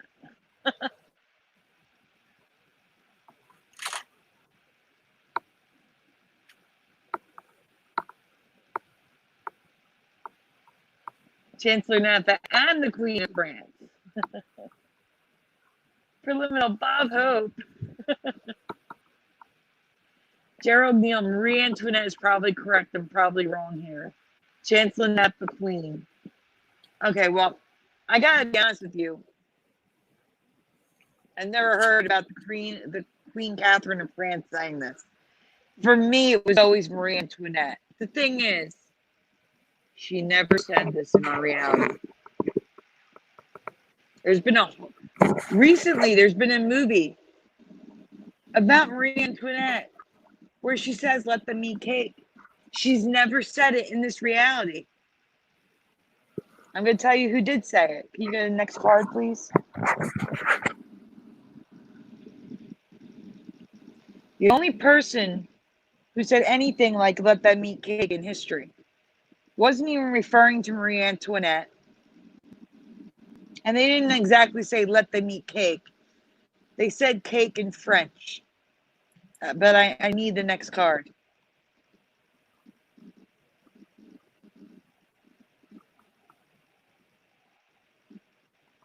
Marie Antoinette was beheaded, but she never said this. Instead, it was Jean-Jacques Rousseau, but he wasn't referring to Marie Antoinette, and he said, let them eat brioche. Let them eat cake was never said by anyone in history. Wow, that's news to me. News to me, too. Yet, the residue is going to show you that everyone associates it with Marie Antoinette. And the strange thing is, historians will tell you that it would be very uncharacteristic of her to say such a thing because she really cared about the poor. She was a philanthropist. She donated. She would give food and clothing and all sorts of things to the at the time peasants. She really cared for them. She would never have said something as mean as since they have no bread, let them eat cake. Like it was that was a very dismissive statement. So in this timeline, she was nicer as well.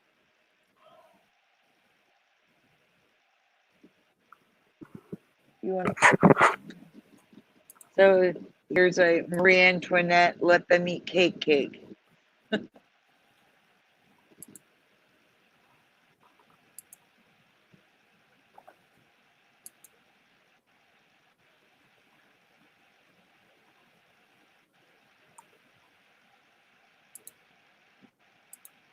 Marie Antoinette had let them eat cake. Yes, it is Gerald Neal. But he wasn't referring to Marie Antoinette when he said it. And why are all these things referring to Marie Antoinette and not Jean-Jacques Rousseau? Why is there a 2018 or 2019 movie starring Kirsten Dunst as Marie Antoinette saying, let them eat cake? This makes no sense. If they had no bread, let them eat cake. She never actually told the starving 18th century proletariat to eat cake. Jean-Jacques Rousseau, in his book Confessions, wrote the line, makeshift of a great princess was told that the peasants had no bread and replied, let them eat brioche.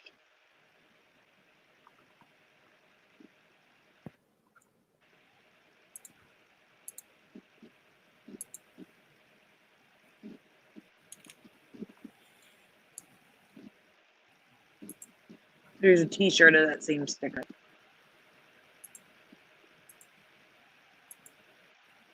I honestly don't know, Chancellor Napa. Curiouser, do you know who the first female doctor was? No, I don't. No, sorry. This is an image of the movie starring Kirsten Dunst.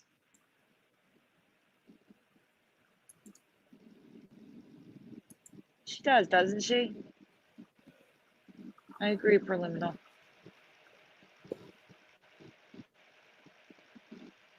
There's a comic, Let Them Eat Cake, Marie Antoinette's jovial invitation to partake in her birthday celebration mysteriously taken out of control.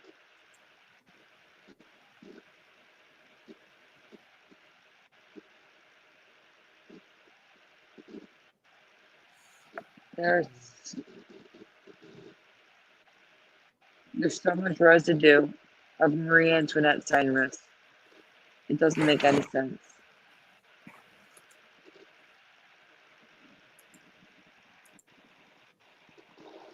I mean, if you're pressed for time, we don't need to go through all these. They're just repeating the same thing. We can go It's to the next over. one.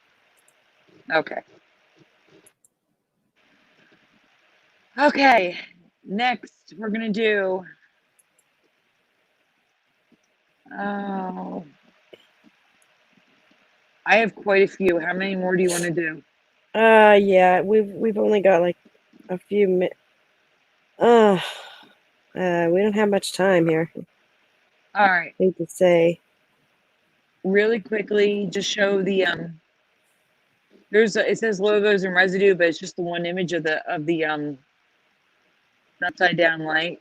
If you want to show that real quick, and then I'll pick one more while you're doing that.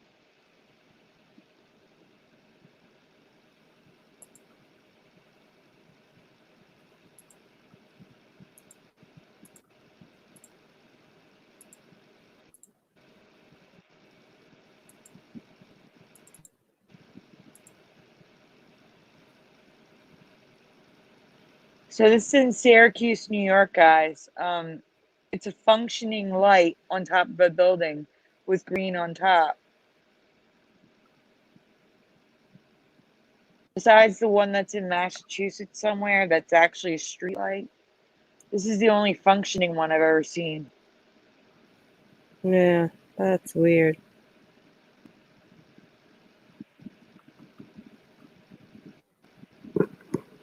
All right, so we're going to do Wall Street.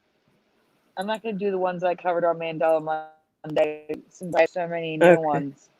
We'll do Wall Street, and I'll save the two music ones for Mandela Monday.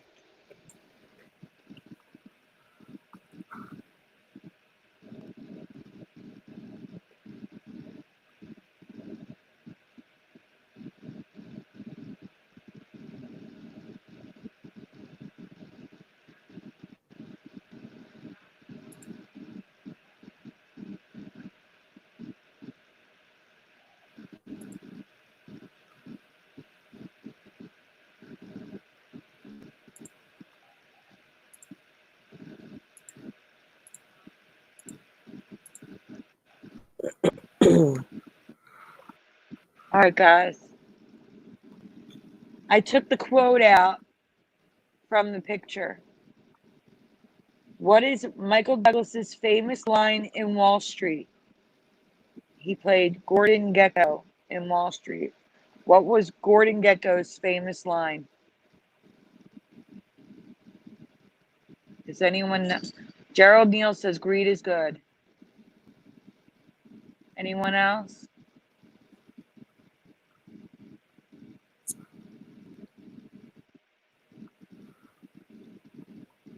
It's okay if you didn't say it. It's okay if you guys don't know it.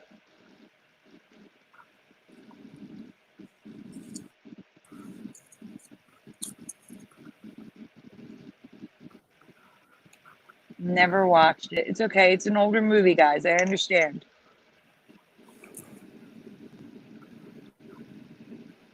All right, well, then I'm just going to, since it seems like no one knows it except for Gerald. It's okay. Gerald said greed is good, and I agree with Gerald. Greed is good, except it's not that anymore. Now it's greed, comma, for a lack of a better word, comma, is good. It's now a full-on sentence. He never said greed is good. He said greed, for a lack of a better word, is good.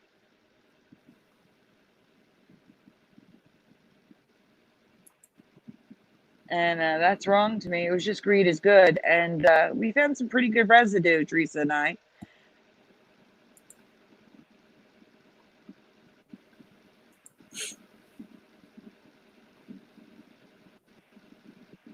So someone did a painting. Greed is good.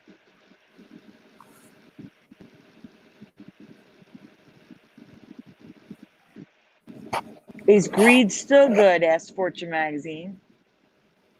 Instead of, is greed, for a lack of a better word, still good?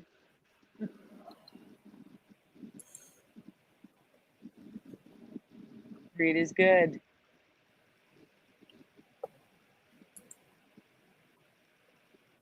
It could have been that. I just remember greed is good, but it could have been, that could have been before it. Gerald saying he kind of remembers, for lack of a better word, greed is good. And that very well could have been what it was. It does sound familiar.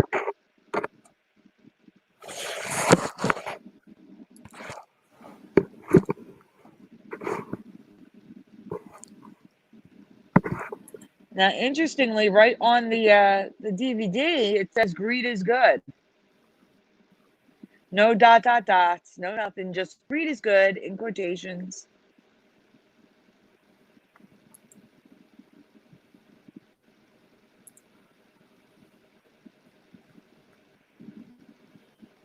This is just like Forrest Gump, where the old reality was on the VHS box, but the video had the current reality.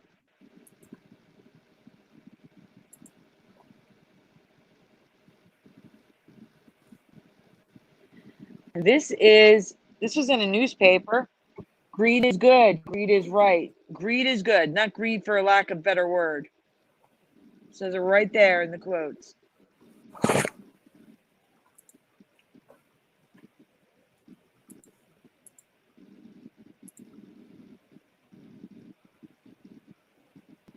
Good, Gerald.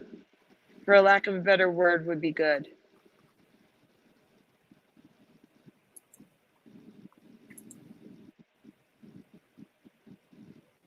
Or no, maybe it is greed. Greed for the, yeah, it's greed. I'm sorry. I'm losing my mind here.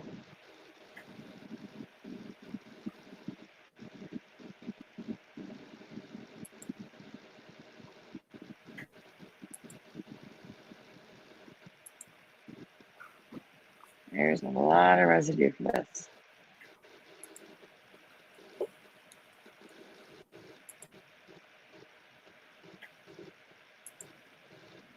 It broke my heart too, True TNT.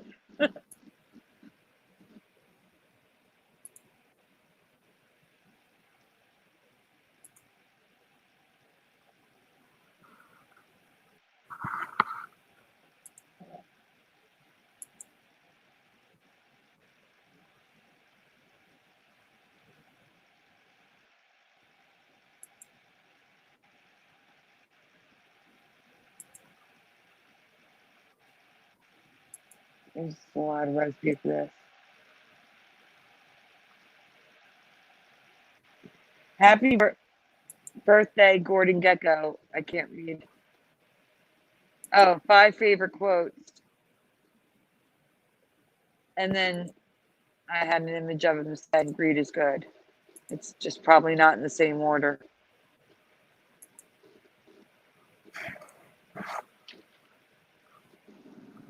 Silas? Sorry, my cat's getting into trouble. Give me 1 second.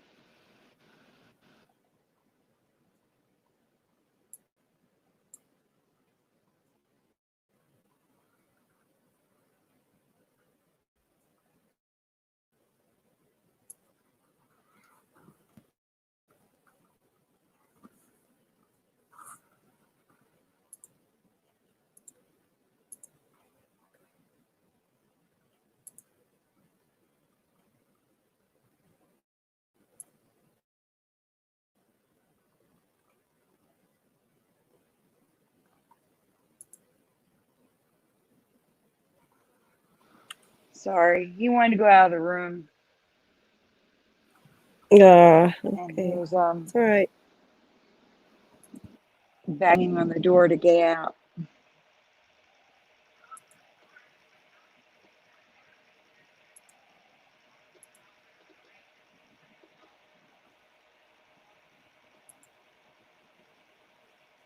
That's autographed. Great. Is great good.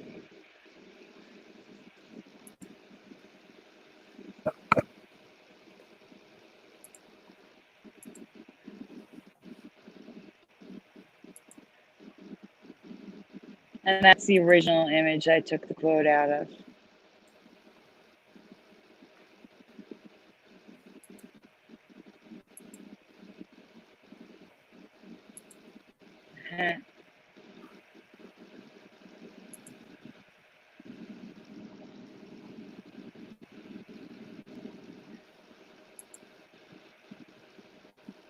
There's residue everywhere for this one.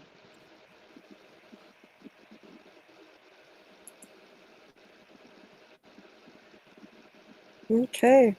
Good. Yeah. All right. I think we're gonna have to call it a night, everyone. So Okay, if they it was want to great see the music, I was gonna say if they want to see the music ones up, tune into Mandela Monday or come back here next week. I'll show them again here next week too. All right. Yeah, sounds good. All right, guys. Thank So you for all right. hanging out with us. Thank you for participating Yes. so much in the chat with the questions tonight. It was awesome. Yeah. And all right. So we're gonna go and keep safe, everyone, and we'll see you next time, next show. And you'll have a good night. You too. Have a great week, guys. Good night. All right. Good night, everyone.